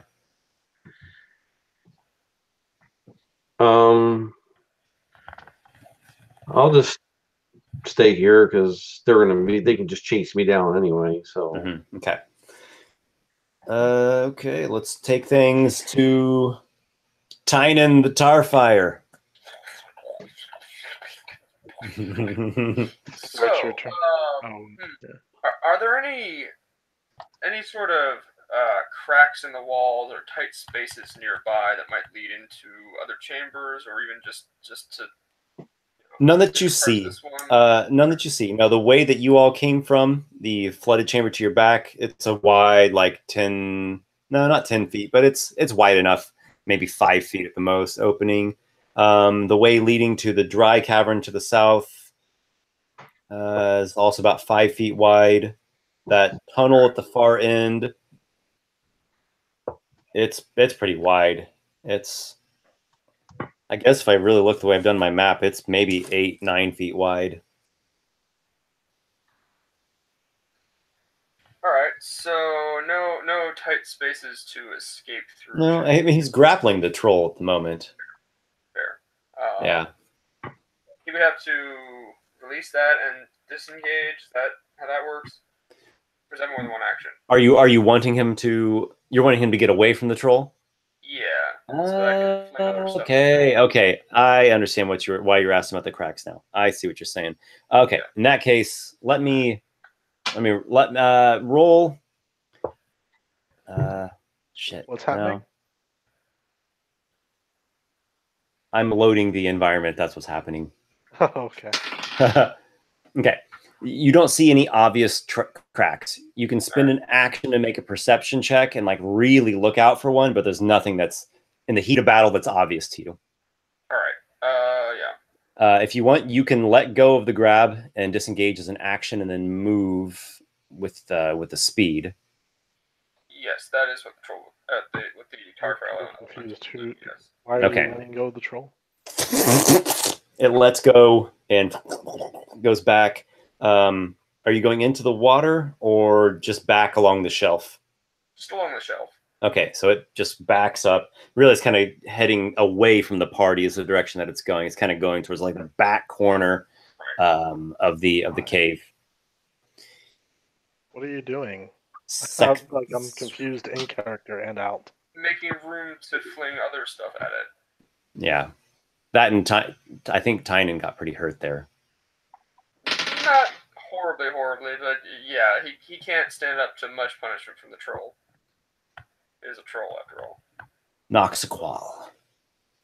Well, I guess it's up to my orc then. Pretend orc. How many guys are still left down here? There are. One on me got flamed. I know that. Yeah, there is a lizardman engaged with Kivish. There are 3 more there in the water, in the shallow water with you all. Those 3 have got singed by the fireball. There is another wounded one, another singed one up on the shelf. There is also the troll. Does troll go after my Tanaruk? I can't remember. No, right it goes before. Right, before. That's right. I don't like leaving that troll there, but I like less having all these damn like guys that are gonna charge after Lykarr. So, can I engage the ones that were with Lykarr? Like, basically take the spot that he was in. It will provoke an opportunity attack from the troll, though. Wait, it'll have to walk away from the troll. I thought the troll was up on the ledge. The troll's on the shelf. Yeah, the Tanrix was fighting him there. I didn't think I was within reach of the troll. I'm a little confused now. You summoned the Tanruk in melee range of the troll. Yes, but me. And you were fighting him. It's okay. I was not fighting him. I'm sorry. I was confusing. The demon making its attack. Okay, so you yourself. Me. Yeah. You can easily just like stride up, like wait up for the water and attack. Basically, I'm taking where Lykarr was, surrounded by these people. Yeah, you literally just stride ahead, like use 10 feet of movement to go through the water, and you're within striking range. And then I'll finish some of them off, so there's less of them to make attacks on us. So making a chop with my blade. That's going to be over 20, so just do some damage. I did 9 damage to that guy. That's one of the wounded ones. He's down. Splash! I take out the next one, ideally. Yeah, it's over 20 to hit. Another 9 damage. So, very consistent. Lizardmen, 2 of them have been cut down. Yep. Kivish. All right, so there is still one. There's one that's harrying you. Yep, right. Unwounded. And the troll is doing what right now? It's on the shelf. Its turn will be after you. And it's how close to me? It's about 40 feet away from you, and it's got that, and it's got the, you know, the water. Mm-hmm. I mean, it was being grappled by a tar elemental, but I don't know why the tar elemental let go. Well, you know, I can take a hit from that lizard man. I wouldn't want to take as much of a hit from the troll. You remember what happened last time you ran into one of these? I do indeed remember what happened the last twice I've encountered a troll. And Kivish is going to see how it likes dealing with difficult terrain and also 3d12 of damage, and is going to point his druidic focus directly at the ground below the troll and cause the earth to erupt in a cast of Erupting Earth. Is that going to hit my demon as well? No, because he'll just put the center point on the other side of it. Yeah. Okay. I didn't know if it had to or not. Yeah. 12 on a dexterity saving throw. That will not save. And what is the actual? It's a 20-foot cube centered on a point. So yeah, I can center the point on that thing that won't hit the. Yeah. All right. So that's going to be 11 plus 8 plus the third die got stuck in the tower. 12. Nice. So 12 plus 8. 31. Yeah. Yep. Wait, 31, 12 plus 8? 20. 12 plus 8 is 20. Yeah, plus 11, 31. Yeah, exactly. Okay. Yep. 31. Okay. Yeah. The troll is pelted by an explosion of rock, and chunks of it scatter the ground there, 20-foot spread worth. Yeah. Do you hold your ground, Kivish?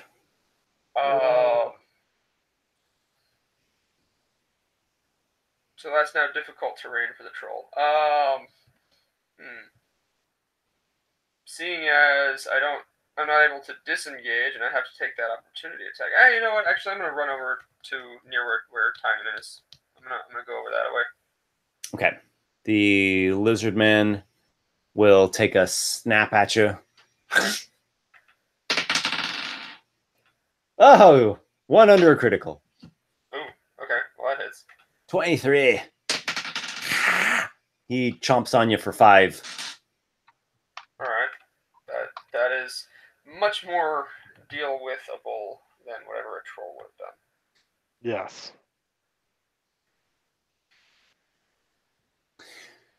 The troll sees, the troll, it's not stuck in place, but there's difficult terrain. There's chunks of rock, there's water, there's this demon orc right on it. It's fighting the freaking demon.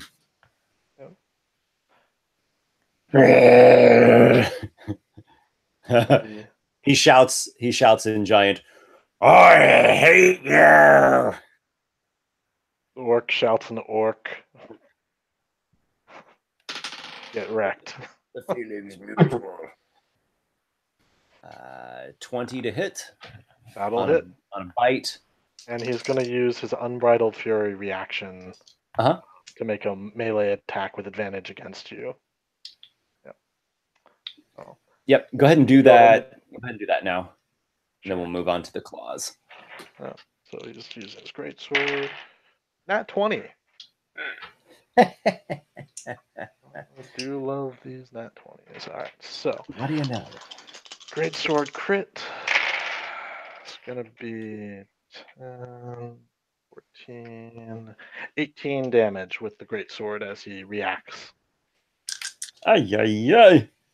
All right. So here's what happens. Oh, let me roll up the damage here.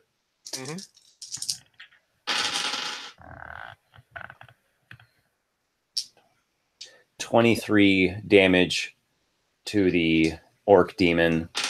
That's all melee damage, I take it. A lot of it was necrotic, but there was some piercing. Okay. I checked him, but he doesn't have resistance to those. He has fire and poison And resistance. he has magic resistance if it was any sort of magical Magic resistance. Okay, cool. I see that there. anything All right. necros, So basically. the necrosis troll, like, it was enraged against this fire sorcerer, but it can't really go anywhere. It's got chunky ground and water and this demon thing right next to it. So it channels its fury, its last desperate stand, bites into this thing, like rot spreads a little bit from the bite. But the as it does that, this orc thing just like skewers it with its great sword, and it like comes straight out its back. Blood and black goopy stuff is dripping off it.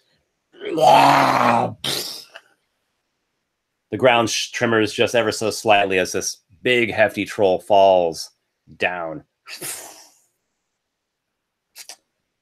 I like it. Yes. It is now the Tenaric's turn. I like shout an order to it to where's like the next threat? Like we've got like these little guys, but are there more? Like there is a lizardman that's essentially stuck between Tarfer and the demon elemental there on the shelf, already singed by a fireball. Oh, is that the leader guy? No, just a regular warrior. Is the leader guy already down on the ground dead? The leader is on the ground with like steam rising off of him. Okay, I just wanted to make sure that he didn't get away. Yeah. There is one more lizard folk that's in the water that's basically adjacent to you. I got him. And then there's one right by Kivish. Yeah. There's one by where Kivish used to be. Yeah, I direct the Tanaruk to go for that one little lizardman next to the Tar Elemental. Okay. So he'll move. He actually, how far away is it? Like, I assume he can get it in 30 feet? Yeah, within like 10 feet, he's right there. Okay. He's going to attack with a bite. He's just going to, like, open his maw. I'm just, like, picturing this giant...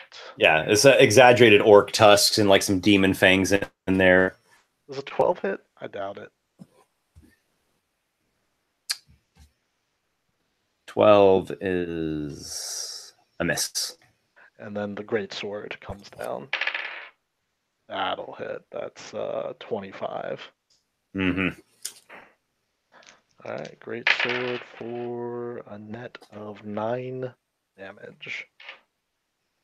Okay, so the demon tries to, bite into this lizard folk, and it's like holding off with its shield. The demon like backpedals, swings around, and just like disembowels this lizard folk. Roll the demon, yeah.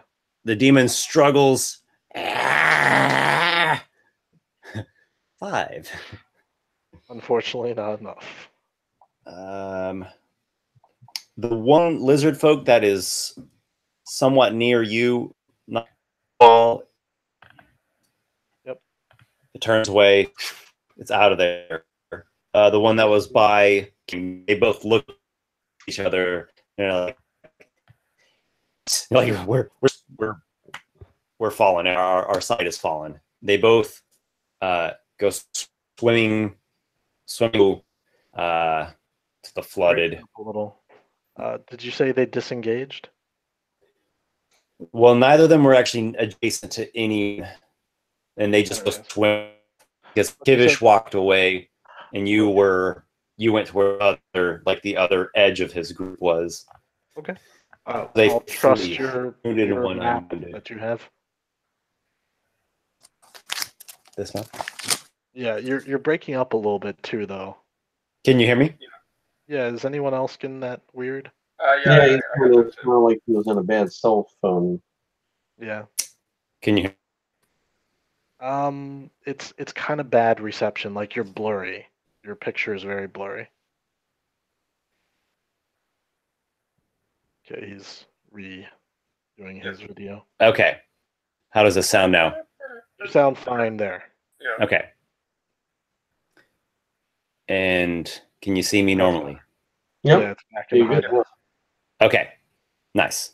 So these two remaining lizardmen, now that they have just like a little bit of space between the assaulters, they see that their party has been defeated. It's all is lost for them, and they go swimming through the flooded cave like they're trying to get out to that water tunnel. Can I still see them? Yeah, do you all pursue them? I can just Eldritch Blast them. Yeah. I'm pretty wounded, and the other isn't, but you know. Okay, there is no mercy from the Warlock, and he blasts them as they're fleeing. Maybe you poke out of the into the bog a little bit, and Yep. I guess I'll roll and then all is quiet except for the sounds of the swamp, the droning and chirping and croaking noises, maybe the flutters of a fire beetle. I dispel the Tenaruk because I no longer need him. He returns to the abyss. Excellent. Where he belongs. Till the next time I summon him. You each have achieved 2 milestones. Excellent. Yeah. I mean, it didn't seem that dangerous, but it kind of was, based on... It totally was, yeah. Yeah.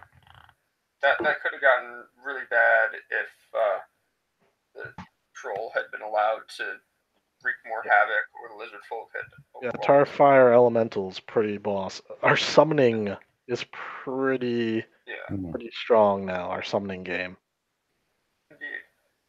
I mean, I could even get a Spectre involved, too. I could get another... Right.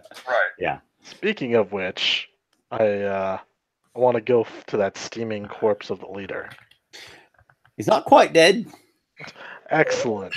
I put my blade at his throat and I say, yes. Hang on, I have his name here.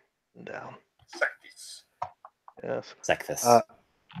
Oh. Sectus, who failed his dexterity saving throw, who took full damage from Lykar's fireball, who did not take one single turn in the encounter. Sectus the burned one. Yes.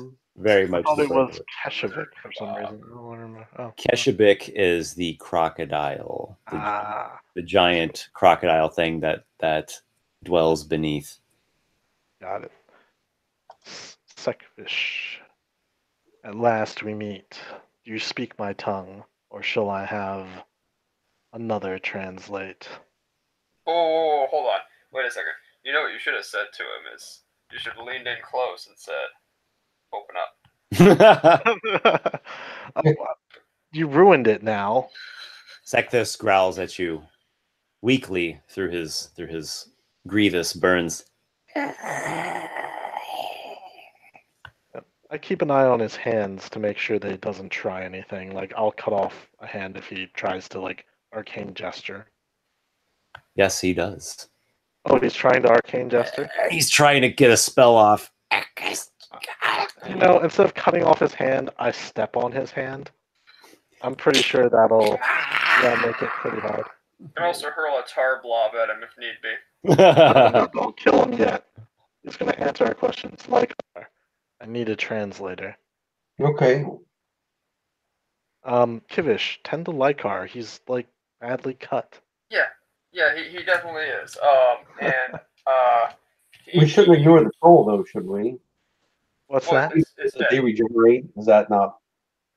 You look at that troll, and much like the necrosis troll you fought before, when it falls down, the necrosis actually is starting to like spread and eat away at it. Okay. Yeah, something is severely altered with these trolls. Right. Yeah. So I am going to right away, though, go ahead and spend my remaining 4 bees on making Lykarr a little bit less almost dead. Yeah, I feel like Julius Caesar. Well,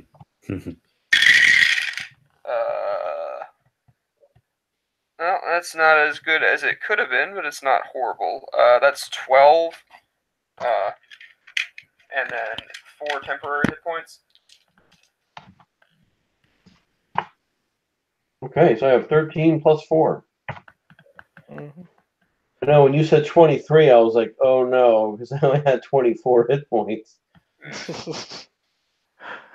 Yeah, well, sometimes they don't take you out, and you take them out. Sometimes you eat the troll, sometimes the troll eats you. Yeah. I'm going to. I want to question this guy. Can we make that happen? He does not seem like much for talking. Ooh, well, we have ways of making you talk. Let's see. Ways like a tarry hand held over his face, bubbling, burning, and every now and then dripping a little burning drop, like right into his eye. I was thinking more like the suggestion spell. Or that, yes, that's a good one too. My problem is I think it's language dependent, so I need to confirm that he speaks my language. Can't be charmed is immune to the effect. Suggestion does not confer any sort of telepathy, I don't believe. No, it doesn't. It just you suggest a course that can hear and understand you, so he needs to be able to understand me. But he doesn't know that I'm going to cast suggestion, so I want to confirm like what language. I'm like, do you speak the common tongue? He spits at you. Nice lizard loogie right in the eye. Just kind of wipe it away. I mean, wait, was it my eye patch eye or my like good eye? It was your good eye, your flesh eye. Yeah, I'll wipe it away. Just kind of smile, like, oh, I love it when they do that because it makes me not feel guilty about anything I do to them. Hope you got your shots though. That's fine. I'm immune. But let's see here. I try primordial. Like, do you speak this tongue? Yeah. He growls at you. Well, perhaps we can see. Let's see. I don't suppose, Lykarr, you have anything on your end. Like I said, I have suggestion, but I don't think we have the language in common. I really don't have. I mean, I have charm person.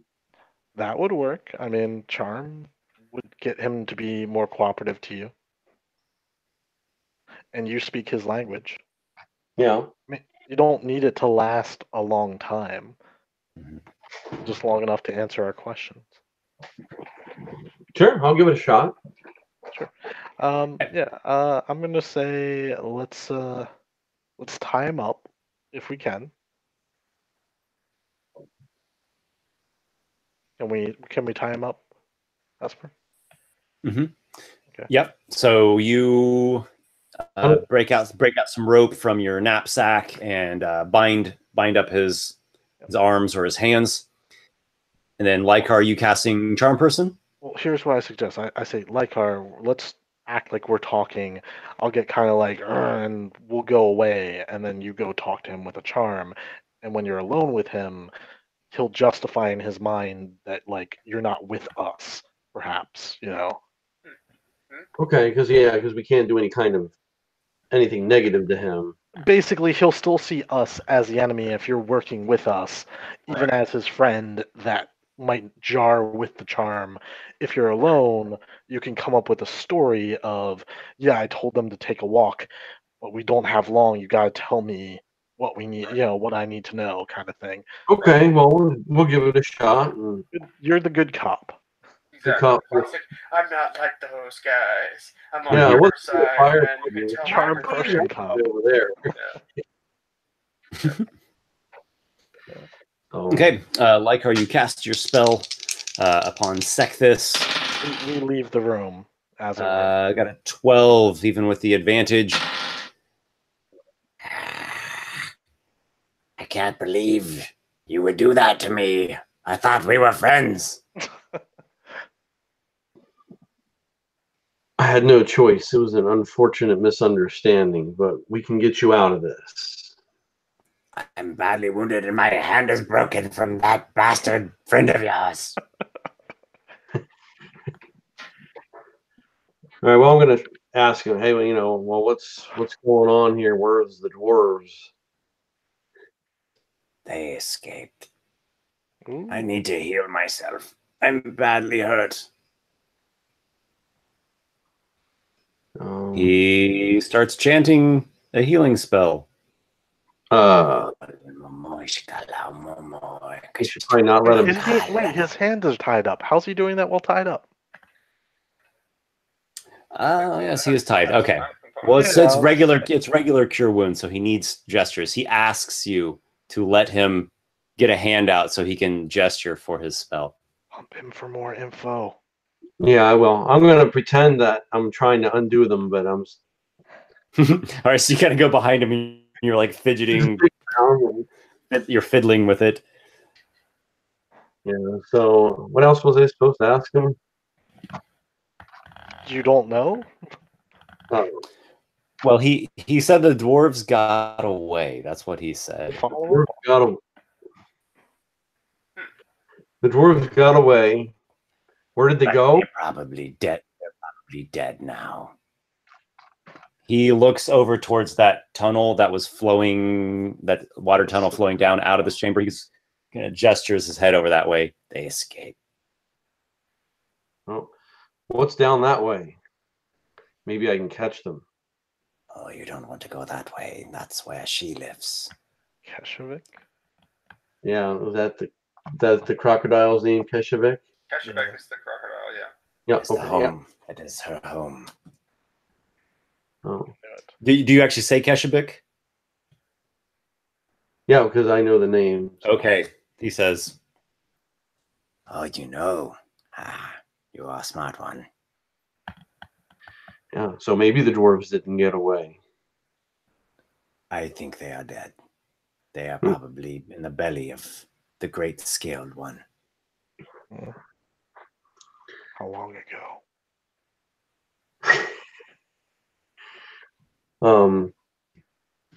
Yeah. How long ago did they go down there?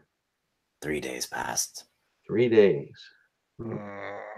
That's about a the same long time time. they left the. I'm going to ask him about the trolls. How do we make more of those necrotic trolls? Only the Swamp Queen has that secret. And where's she at right now? She went back to Dirge Caverns. Okay. Okay. Interesting. Dirge Cavern. I wouldn't go there either if I were you. She's not so in such good moods nowadays. What after the attempt on her life from the Swamp Druids?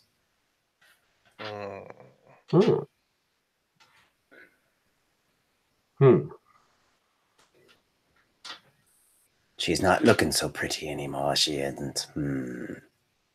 I bet not.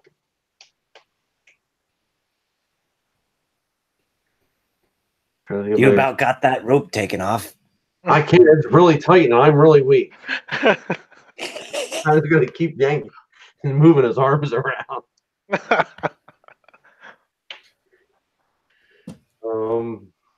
I feel like I'm going to faint. Ask questions quickly. Yeah, I'm trying to think if there's anything else I can ask him. Sometimes you come up with a good idea. Sometimes you pass Yeah, it I'm by. not. No Is worries. there any healing potions or any thing around here we can use to help you? Nice question. I like it. It's in his own self-interest, but it's for our benefit. Just reach there into that pouch. There. Okay. Whoa, perverted lizard man. Yeah. A little further to the left.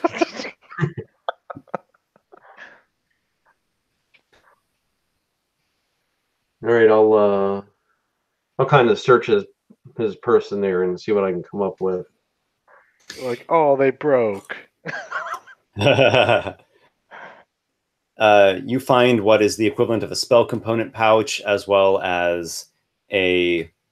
It looks like an egg, like a lizard's egg. But there's a faint little, almost like a little singe mark of a healing rune on it. Ah, yeah. Put it in my mouth. Go like, oh, I needed it. I was gonna go and I drop it. It rolls away. Oh, fuck me.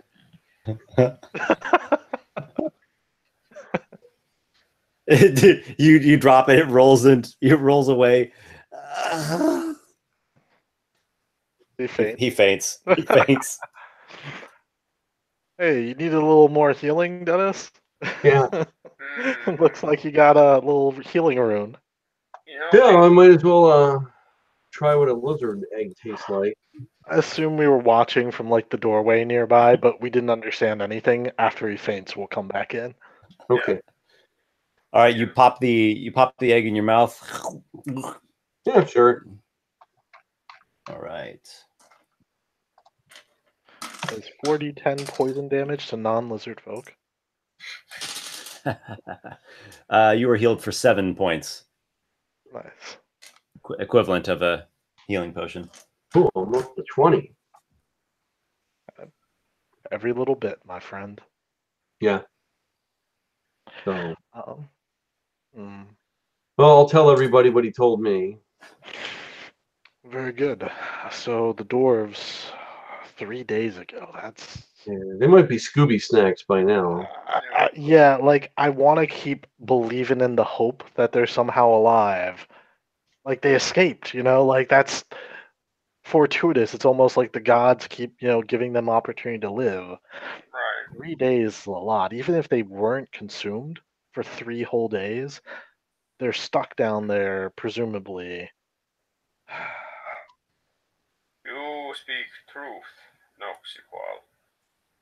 Perhaps tonight Morpheus will give me answers in my dreams. I was gonna say, if you have some sort of augury ability of some sort, any sort of way to know if they're still Actual alive. mechanical rules as written, I don't think so, but I have no idea. Perhaps Morpheus or Merexa might be able to in some way. Actually, what is guidance? Guidance is like giving yourself bonuses to hit, right? Yeah, never We mind. should clear the rest of this place. We didn't see that one lizard man that we both hit before. There may be more. And there may be more prisoners here. Green scales, and others. So I suggest Lykarr and you tend to Lykarr, or we rest for a brief period. We need to deal with the prisoner as well. Well, what about this troll, this Necrotic troll. Mm-hmm. Should burn Sectus? it.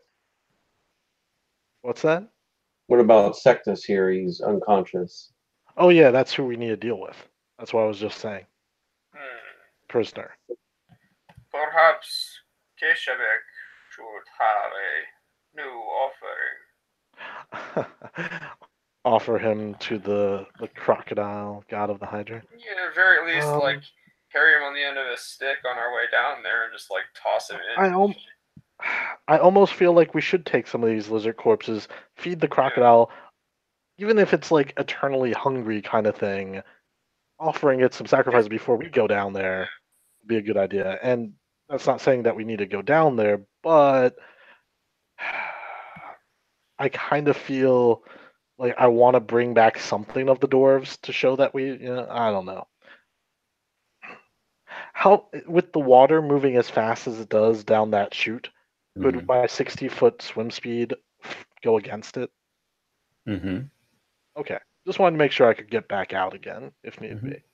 Yeah, it's not a waterfall. It's an underwater tunnel and the current picks up. Okay. We've got water breathing for 24 hours. So Yeah. We just might have to fight a crocodile, so we should be at our best. Like we should take a short rest is what I mean, if we're gonna do that. And you guys should use your hit dice to get back to full. Yeah. I mean, I'd rather go in full hit dice even if we've used a couple spells. Right. Oh, let's see. I have a solution for dealing with this leader. Since we've gotten all the useful information out of him that you seem to, I don't feel like leaving him alive to heal himself. Yeah. I could take care of him. And the body we send down the chute, like you said. Yeah, I figured that was my suggestion of a plan as well, yeah. Yeah, he would have killed us in a heartbeat, so... So the question is, would the sacrifice with his soul and his life still intact be more meaningful, or would the corpse be just as meaningful? Well, see, that's what I was thinking. I don't know.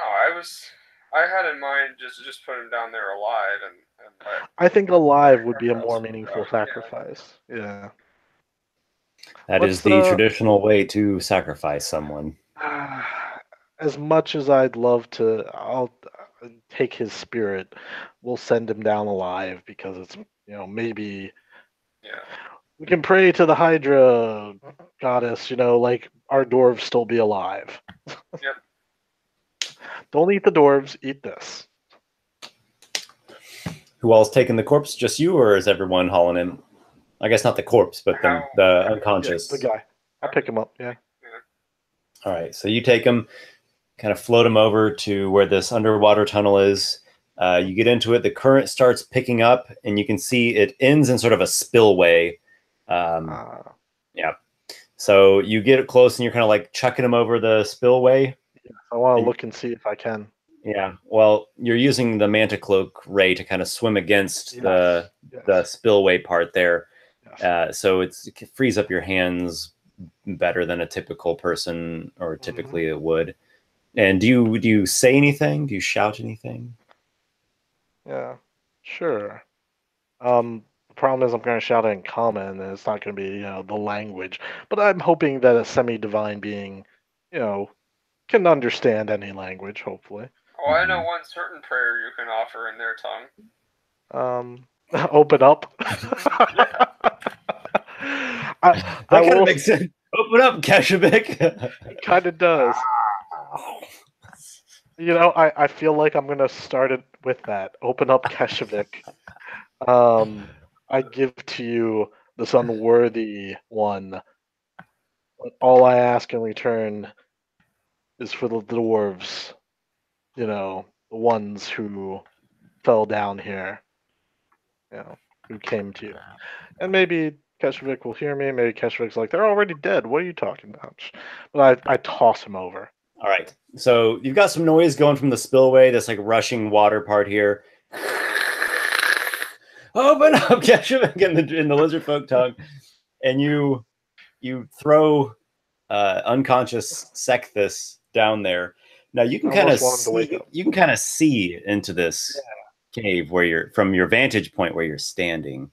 You see a really large cave. You cannot see the whole thing just from the wall next to you is going to block off part of it.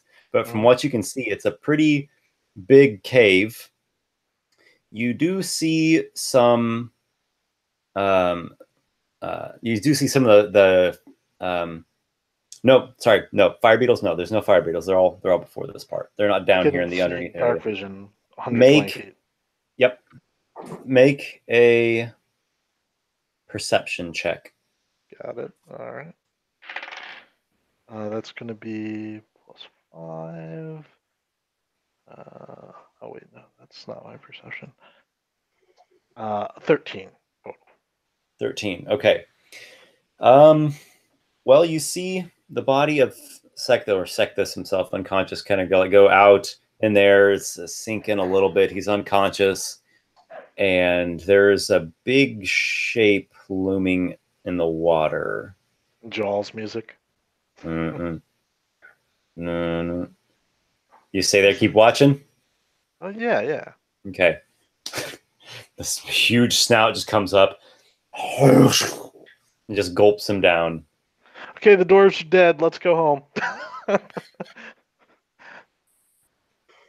No, I'm just kidding. It was quite big. Yeah, like gargantuan big? Huge big? Huge size. A good huge size. Yeah, I've seen smaller dragons. Yeah. Let's see. I'm gonna head back towards the group like you do when there's a giant crocodile demigod below you. And I'll tell everyone what happens. That yeah, there's a huge crocodile creature down there, So out whether of it's a character, demigod or huge not. sized, wouldn't that put it still within the realm of actual crocodiles that actually exist in the real world, and therefore is it necessarily an actual god, or is it just a So big here's the thing. crocodile? Maybe it was just a huge crocodile, but worship. Enough people worshiping something could Turns it into a potentially god. Ah, okay. could potentially. Right. At Would you least like it's to go take a look at it, Kivish, and make some sort of knowledge check? That's With true. like What first if Can I it's make a hand knowledge what if it's observation? actually not, in fact, a crocodile demigod? What if it's a caiman or a gharial? Yeah, That is like the most dire caiman that ever existed. what's the knowledge check? Because I've got to look at it. Yeah, nature or religion. Or... So, but I could see cases for both nature or religion. If you want to roll one and see what happens, and then roll the next one. Sure, let's go with nature first. Noxiqual. All right. 19 nature. I've got a 20 nature. You haven't seen it, so let's see. So I'm probably going on his... What I'm going to be doing is I'm going to be telling Kivish what he knows based upon this secondhand description, and then if you lay eyes upon it, potentially more information will open up with that roll you've already done. I'd like to, if possible, but I don't have the cloak and the manta ray like he does. All right, so Kivish got a 20 nature, and Nox, you got what? 19 nature. Okay, so you both rolled pretty good. Well, Noxiqual, you know a little bit about crocodiles. It is possible that a perfectly natural, simply a beast crocodile could get that big. It is possible. It's very big, but it does exist. It's out there. It's a thing that's out there. Kivish agrees with you. All right. Would you like to make a religion check? Yeah. And Kivish, if you would care to do so as well, you may. That's a 6 on my religion check. Okay. You're not knowledgeable about this, and nothing obviously stuck out to you, and you just got a glimpse of it. Yep. Kivish? Yeah, so would I be able to actually, kind of creep up to the edge and look down? Did you roll a religion? Oh, religion. So you can roll it now and get something at least. It's 16. 16. Okay. While you do that, I'm gonna go back to one of the corpses that I killed. With my blade. I'm gonna cast the accursed specter summoning. Okay, so you go and you're raising up your specter while Kivish is stroking his beard. Yep. Kivish, you don't know much. You only know that yes, there is supposedly a crocodile that's worshipped by lizardmen named Keshabik. You've heard only basic information. Maybe you've heard a couple of opinions like, oh, heathen swamp barbarian gods, they're just worshiping big animals. It's like a heretical thing, maybe from a different, from one scholar's perspective. Another says, oh no, that is an entity that is beyond a normal crocodile. I'm in tune with the land. I know all about the spiritual kings of certain places. I know how, if enough faith is ascribed to a certain creature, it can indeed become a god and become the king of that lake or swamp or mountain that is associated with the health of the ecosystem. Kivish is inclined to believe then that this Keshabik here is beyond being merely a flesh and blood giant crocodile. A specter. Fly down this tunnel. Float Why do you do lake. this to me? Yes, yes. Why do I do this to you? Because I can, and because you will. Now, fly down that tunnel, down to Keshevik's lair, but fly above the water. Do not engage Keshevik. I wish you to look around, see if you see any evidence of the dead dwarves or living dwarves down there, or ways in and out of the cavern aside from the tunnel that drops in. As you command. So it is kind of dragged away by the force of your command, and it returns a short time after, hovering above you. Tell me what you saw. Great crocodile lurks down there in the lower cavern. Mm-hmm. There is a dwarf surrounded by green flames, and he seems to be in communion with the Merqueen. Oh. He's being protected by this from Keshevik. Just one dwarf? One. Yeah. Only one. That's still important. If he's in communion with the Merqueen, we need to stop that. And I think Yeah. he may have made a deal or something to protect him, and the Merqueen may have some hold on him, but I think we need to offer him another way. What about ways in and out of that cavern aside from the drop? I saw nothing.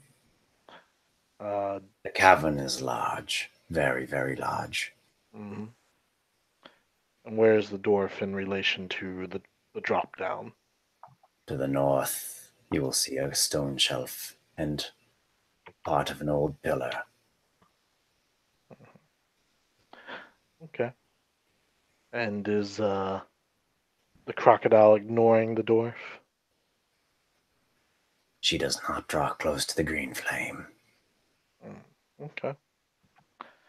Well, I think we have a chance to rescue this dwarf if he's not too corrupted. But we'll do what I think we should do what we can. I would want someone to come for me if I was basically selling my soul and, well, let's just go get that dwarf. This Mhm. is most troubling. Perhaps we should seek the guidance of Morpheus against this. See, what Kivish is thinking about is what if that dwarf is wreathed in green flames down there by his own desires? Mhm. What if he You are actually- aware that Orgrim was indeed an emerald mage. Mhm. Shamgar is most likely indeed partially digested crocodile food. Yeah, Yep. Very that's well what it could be. looks like. I think that we should rescue that dwarf and can my specter can speak. If I send him, either the dwarf will kill it before he hears it, but I'm hoping the specter can talk to the dwarf. Let me just make sure. Specter just knows what language is new in life, Mm-hmm. and maybe my languages because I raised it. I don't know. That is a really good question. So it definitely would speak the lizard folk tongue. Let me take a quick peek at the accursed specter. Yeah. I assume it has to understand me somehow, otherwise it would be pretty poor. Okay, so actually, it only speaks the language that it knew in life, but it will obey your commands. Excellent. So I guess these reconnaissance bits of information were Lykar's been translated through Lykarr. Yeah, that's fair. Well, good. What would they do without you, Lykarr? I don't know. Maybe yelling and drawing pictures, I guess. Yes. So, I mean, how are we going to go down there? I mean, I can cast fly on somebody. We can come up with a plan of rescue soon. I wanted to deliver a message to the dwarf to let him know that we're here, so he can be ready to act. When we help him. Okay. So do you? I can make the specter like repeat something that you say in Dwarven, Kivish. So can you compose a Dwarven short message of "We're here to rescue you"? Yeah, let's see. I'm gonna And as a bit of I like know I'm not a stormtrooper. I'm a little short, but you know. yeah, exactly. Like a bit of a maybe even like a dwarven shibboleth, like some like short poem or nursery rhyme that could have the meaning of hey, we're here to get you out of here, but is also instantly recognizable to one that is not truly corrupted. Okay. Sure. Something You like that. Yeah. I tell the specter to repeat word for word what Kivish, says. If Kivish starts rambling for like more than like 2 lines, I'm gonna smack him on the back of the head and be like, short.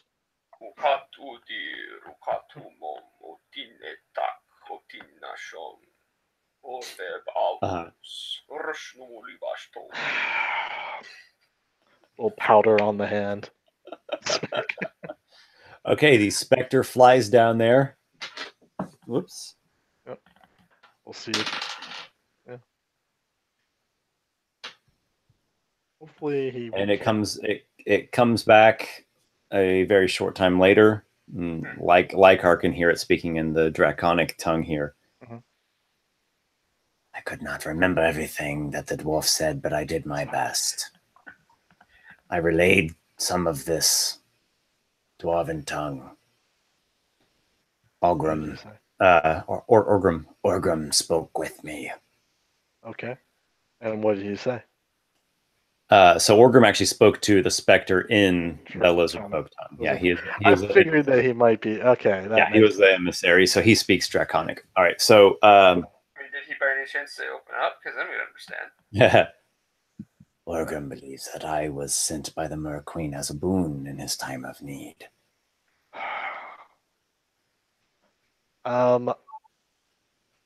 He has been unable to slay Kashyyyk himself.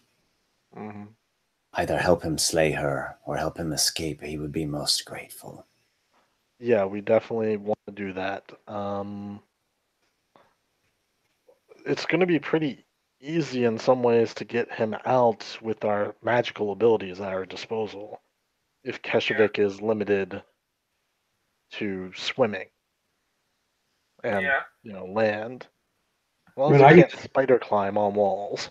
Can I just go down there and when I'm flying, can I cast a spell while I'm flying? Well, flying is concentration. You can cast a spell while you're flying. The only thing is if you cast a different concentration spell, you lose concentration on your first one. Oh. But I mean, if you had if you had a 3 and a 4 spell slot, you could fly on yourself, fly up to him, and then cast fly again on both of you, and you both fly out. I mean, we can distract Kashyyyk with some more corpses. We got plenty of corpses up here. Feed the crocodile. Relay this plan to the dwarf and see what he thinks. If we were to feed, Kashyyyk, and then send a flyer down there to cast fly on him and get him out. Okay, I will do what you say. So the specter comes back and relays a message that the Orgrim is very much in agreement with this plan. Excellent. Let's enact it. Lykarr, this is all you, man. We'll toss bodies, and I will provide, if need be, some crazy. You know what? The fuck am I doing? Why am I making this so difficult? I can dimension door. Is this place warded against teleportation in any sort of way? Does teleportation magic work differently in your world in some way I should be aware of? Nothing comes to mind. Okay, just checking. I didn't know if there was a house rule. Dimension doors, pretty basic, but yeah, I think the flying plan is good. I will keep my dimension door as a backup if need I'll be. make him fly on you, and you can just fly down there and dimension door him back. That's actually pretty. So I take the risk. Okay, yeah, I like it. Well, I'm not sure about the risk. I would like Noxiqual to make an intelligence check. Thank you. I will make that check. That is unfortunately I rolled a 1. Okay. Well, you weren't quite able to see the shelf that Yeah. Orgrim was on, but it sounds like, you know, you could get to him. The access should be relatively easy. It doesn't seem like he's jammed up in any hard to reach spot. It seems like what's keeping Keshevik away is these green flames. The Spectre even said that there's faces in the flame, and he thinks he even saw like a mermaid swimming through the flame. So it's the Mermaid Queen that's protecting him. That's where the trouble's going to be, and that's why I think you should go Lykarr with the fly spell, because maybe he can open the flames for you. My teleportation may not work through the flames. So I think that plan is a little more solid. I will keep my dimension door on hand if I need to go down and save your ass. But Well, I have 1/3 and 1/4 level spell left. so And that's going to fly be tapping is you. 3rd level spell. Yep. So Because I you have have 2 just fireballs so far. fireballs. If you get into a fight with that thing, the best we can hope for is to pull you out. Oh, you'll just be resurrecting me, maybe. Hopefully not. Well, like I said, I can cast one more fly as 3rd level, and then I can go down there and I have And cast the 1/4 level flying. see if you can do it. Well, I will send my hopefully Spectre, if need be. I will give my Spectre orders to attack Keshevik if Keshevik starts to come after Lykarr. okay, like a diversion. Yeah, basically, it might only be like 1 or 2 bites to kill the Spectre from Right. Keshevik, but Right. at least it'll be attacking it and not you. Sure. Right, Okay. and same. We can probably also get the rest of the lizardfolk corpses and use those if we need fodder as well. I mean, I could summon a demon down there if I really need to. Or that, yeah. But I mean, let's see how this goes. Did we take a short rest? Was there a short rest involved here? You've taken a short rest. Okay. Yes. We did? Yeah. Out of all this thing that's been happening, at least an hour has passed, and there's been Thank no strenuous activity, so that would be a short rest. I'm back. I've back up to 2 spells. That gives me a lot more options. Yep. So, I yeah. spent 3 hit dice and I'd healed all the way to full. Most excellent. Yeah, I should use some hit dice here. Just a note for you, Adam, about the summon in Tynan. So how that works is when you cast the summon spell, Tynan essentially it's kind of like wild shape. Tynan will just assume the hit points of the Tarfire Elemental.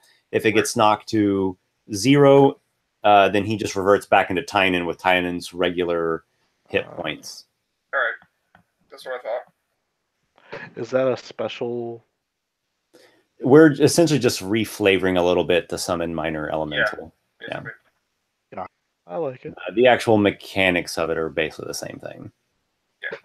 Yeah. It just risks Tynan. A little bit, yeah.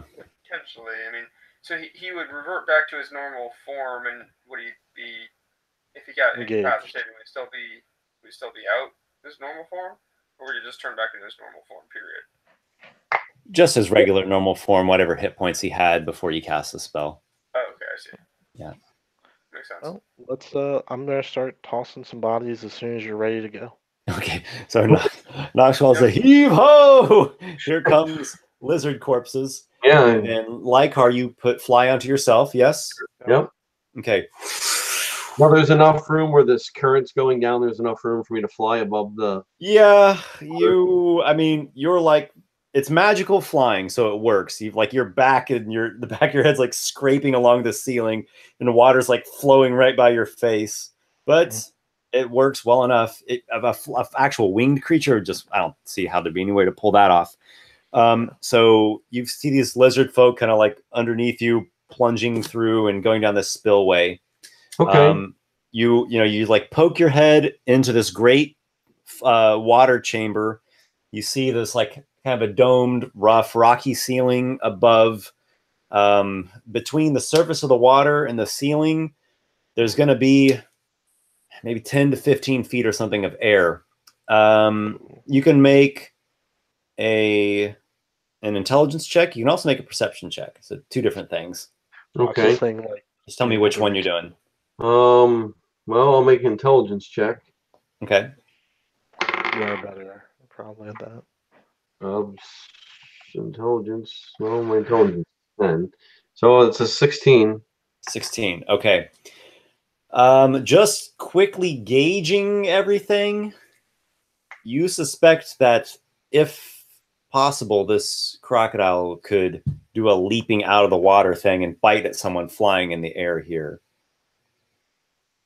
Bodies dropping into the water. It's not a sure. You don't think it's a sure thing, but you're going to want to be with the quickness while these bodies are dropping before she pops up and starts realizing what's going on. Yeah, well, I'm going to fly as high as I can, and yep, make the perception check, because this is going to be what do you notice and if you can see where you need to go and where is the enemy. And my specter is there ready to do an attack if it pops up and goes for a lunge. Yeah. Nothing on perception. So I got 13. Okay. So you get out into the chamber and you're just like, what? You're like, you're kind of stalling out, trying to orient yourself and figure out like where exactly you need to go. And you're like, just trying to get up as high as you can because you know danger in the water. Corpses. Then you kind of turn and look and you see this thing starting to come out and you're like, oh shit. So you go the other way and it's chomping down some lizards. And then the specter's kind of hovering there between you and the giant crocodile. You fly in, you're hovering by the ceiling, you're looking, and then, oh, there's like this green glow from this other corner. So you start flying over there. You finally notice it. There's a shelf, a small stony shelf, just a natural thing coming up out of the water. And there's this like half broken pillar, and it has some old carvings and etchings into it. And they look, very primally, someone put something on here that had religious or primal significance. There is a picture. There is flames engulfing this pillar, just whipping around it. And some of the flames are in shapes of faces and like hair and flipping tails. It almost looks like, I mean, it's not all mermaids, but like swimming in and out of the fire here and there, you'll see a mermaid or multiple mermaids. And actually, it's a bit merry the way in which they're flitting through the water. It doesn't really have a gruesome or a dire aspect to it. There is a dwarf huddled behind that burning pillar. You fly up to him. You're there with him, and he looks up at you. Oh! I thought I was going to die in here.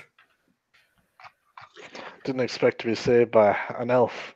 Yeah, half elf. Well, hopefully he speaks good common because I don't speak any dwarf. He said that to you in common. I just basically tell him what we're going to do. So, are you ready to go? Because we need to go. How? What do I do? No. Take the pillar down. All right. So now, do I need to land, or can I just recast it? And it's you can just recast it in the air because you continually will have fly on you as the last the original one ends, the new one's beginning. So it's a seamless thing for you. Okay. Well, we'll do that. All right, you chant, whoa! He starts floating up off the ground, and you all are just trying to flit out of there as fast as you can. Yeah, I'm just going to grab him and let's go. Okay. Make yourself a dexterity check.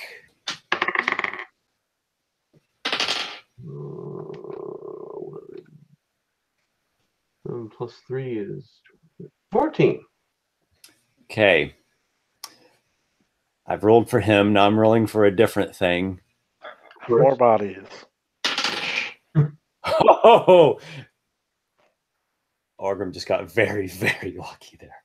Okay, so you've cast your spell. You're trying to explain to him what's going on, but just quickly. And you and him start flying. He doesn't seem like he's ever flown before, and he's kind of like trying to get the hang of it. You see this crocodile thing kind of turn her attention, and she starts like, no, your way. The specter like descends on it, and the specter's doing its thing. It tail slaps the specter, and it just she explodes. and the crocodile starts building up some momentum. You fly as fast as you can, and you actually get past the crocodile. It leaps up out of the water with its jaws and like snap and takes Ogrim's boot off of his foot, and he like flies behind you and is like bumbling in like up the spillway of water. I'm like, come on.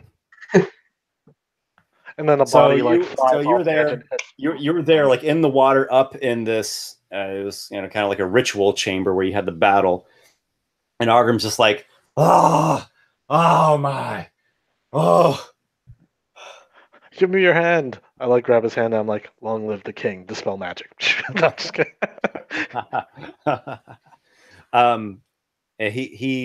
He says, I will never again chant a single word of homage to Nyarlathotep. It is Amarantha who saved me this day. Wait. Amarantha. It's the Mer Queen, isn't it? Is that the Mer Queen? Yes. Whoa. To be fair, we've been coming to get you for like a week now, if not more. Thank you for that. You have my eternal gratitude. Yeah, like we got you out. Was devoured. Yeah, he did not make it. No, Chamgar. Do you have any ale? Wine, whiskey. Kivish will hold out a skin in one hand and his other hand in the other hand, and threaten to push him back in. Oh shit! With saying, "What the hell, Kivish? You praise the name of Amarantha over Morpheus." Over our own gods. Kivish, I swear to God, you're going in after him if you throw him in there. Who was it that came to my aid when this terrible demon from the deep came up? We did. Where was Nyarlathotep then? It was us. It was no god. To be fair, there was a pillar there. But how do you know that was the Mer Queen that saved you? Well, my knowledge of the arcane gave me such insight. But let's think for a moment here. The arcane magic, that would not have a connection to the Mer Queen. Wouldn't hers not be divine magic? Ah, she was trained to be a powerful mage by the Archmagisters of the Silver Citadel. Could it not be your own innate abilities that summon this, and your mind believes that it was an external source, but it was actually from within you that did this? Perhaps you have a latent ability. Have powerful dreams. This is a dream. So there was much questioning. Was it actually the Mer Queen trying to fend off one of her rivals, Keshabik? Or was it this Emerald Mage's own magic and maybe some illusions that he put into it, and him just going mad with terror? I'm trying to introduce an element of doubt because I don't want another believer of the Mer Queen in the world. I want to basically destroy his faith, crush his faith. He believes that he essentially made an arrangement or a deal with Amarantha if she would save his life. And he's also telling you there is more to her than most people say. Perhaps we have been fed one story by the Silver Citadel, and there is another story that we don't know. I see what you mean, but what about the nightmares that inhabit this world? Do we not all have nightmares? They plague and afflict us all, despite our best intentions. I'm willing to listen to you, but not here. I think now is not the time to discuss this. I'd be happy to discuss it on the long trek back. Much agreed. But nonetheless, you have rescued Orgrim, and you'll be trekking back to Norgal's Rock, and a clan's moot will be coming up soon. So I know we've ran kind of long in this session. Why don't we say this is a successful adventure? And next adventure, we'll just start with something. You want to fast forward and just... Yeah, we'll start with something a little, not totally different, but we'll kind of skip to the next big relevant scene. You can do a summary of this all happened, and then you Exactly. narrate kind of all Yeah. the things you wanted to address. Yes. You each have achieved a milestone for the adventure. Okay. And I feel inclined to give Lykarr.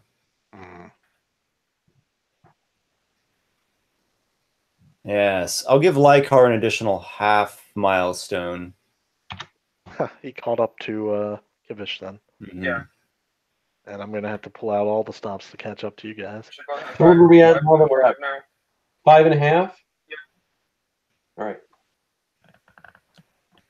Track Well, that we'll call that session a wrap. We've gone a little bit long over time here, but that's okay because we were in the thick of it. What is time? Yeah. Like, I feel like we could have gone on for even longer. Oh yeah. But I was like, let's not fight this thing. Another great session. I really enjoyed that one. Oh yeah. Yeah, this was awesome. All right. Well, thanks a lot, guys. We'll keep our chat going on Discord. I guess I should have made an announcement at the beginning of the live stream here. But anyone who wants to join on Discord, I've got the link down in the video description. All right. Thanks again, everyone. Good night, guys. Good night.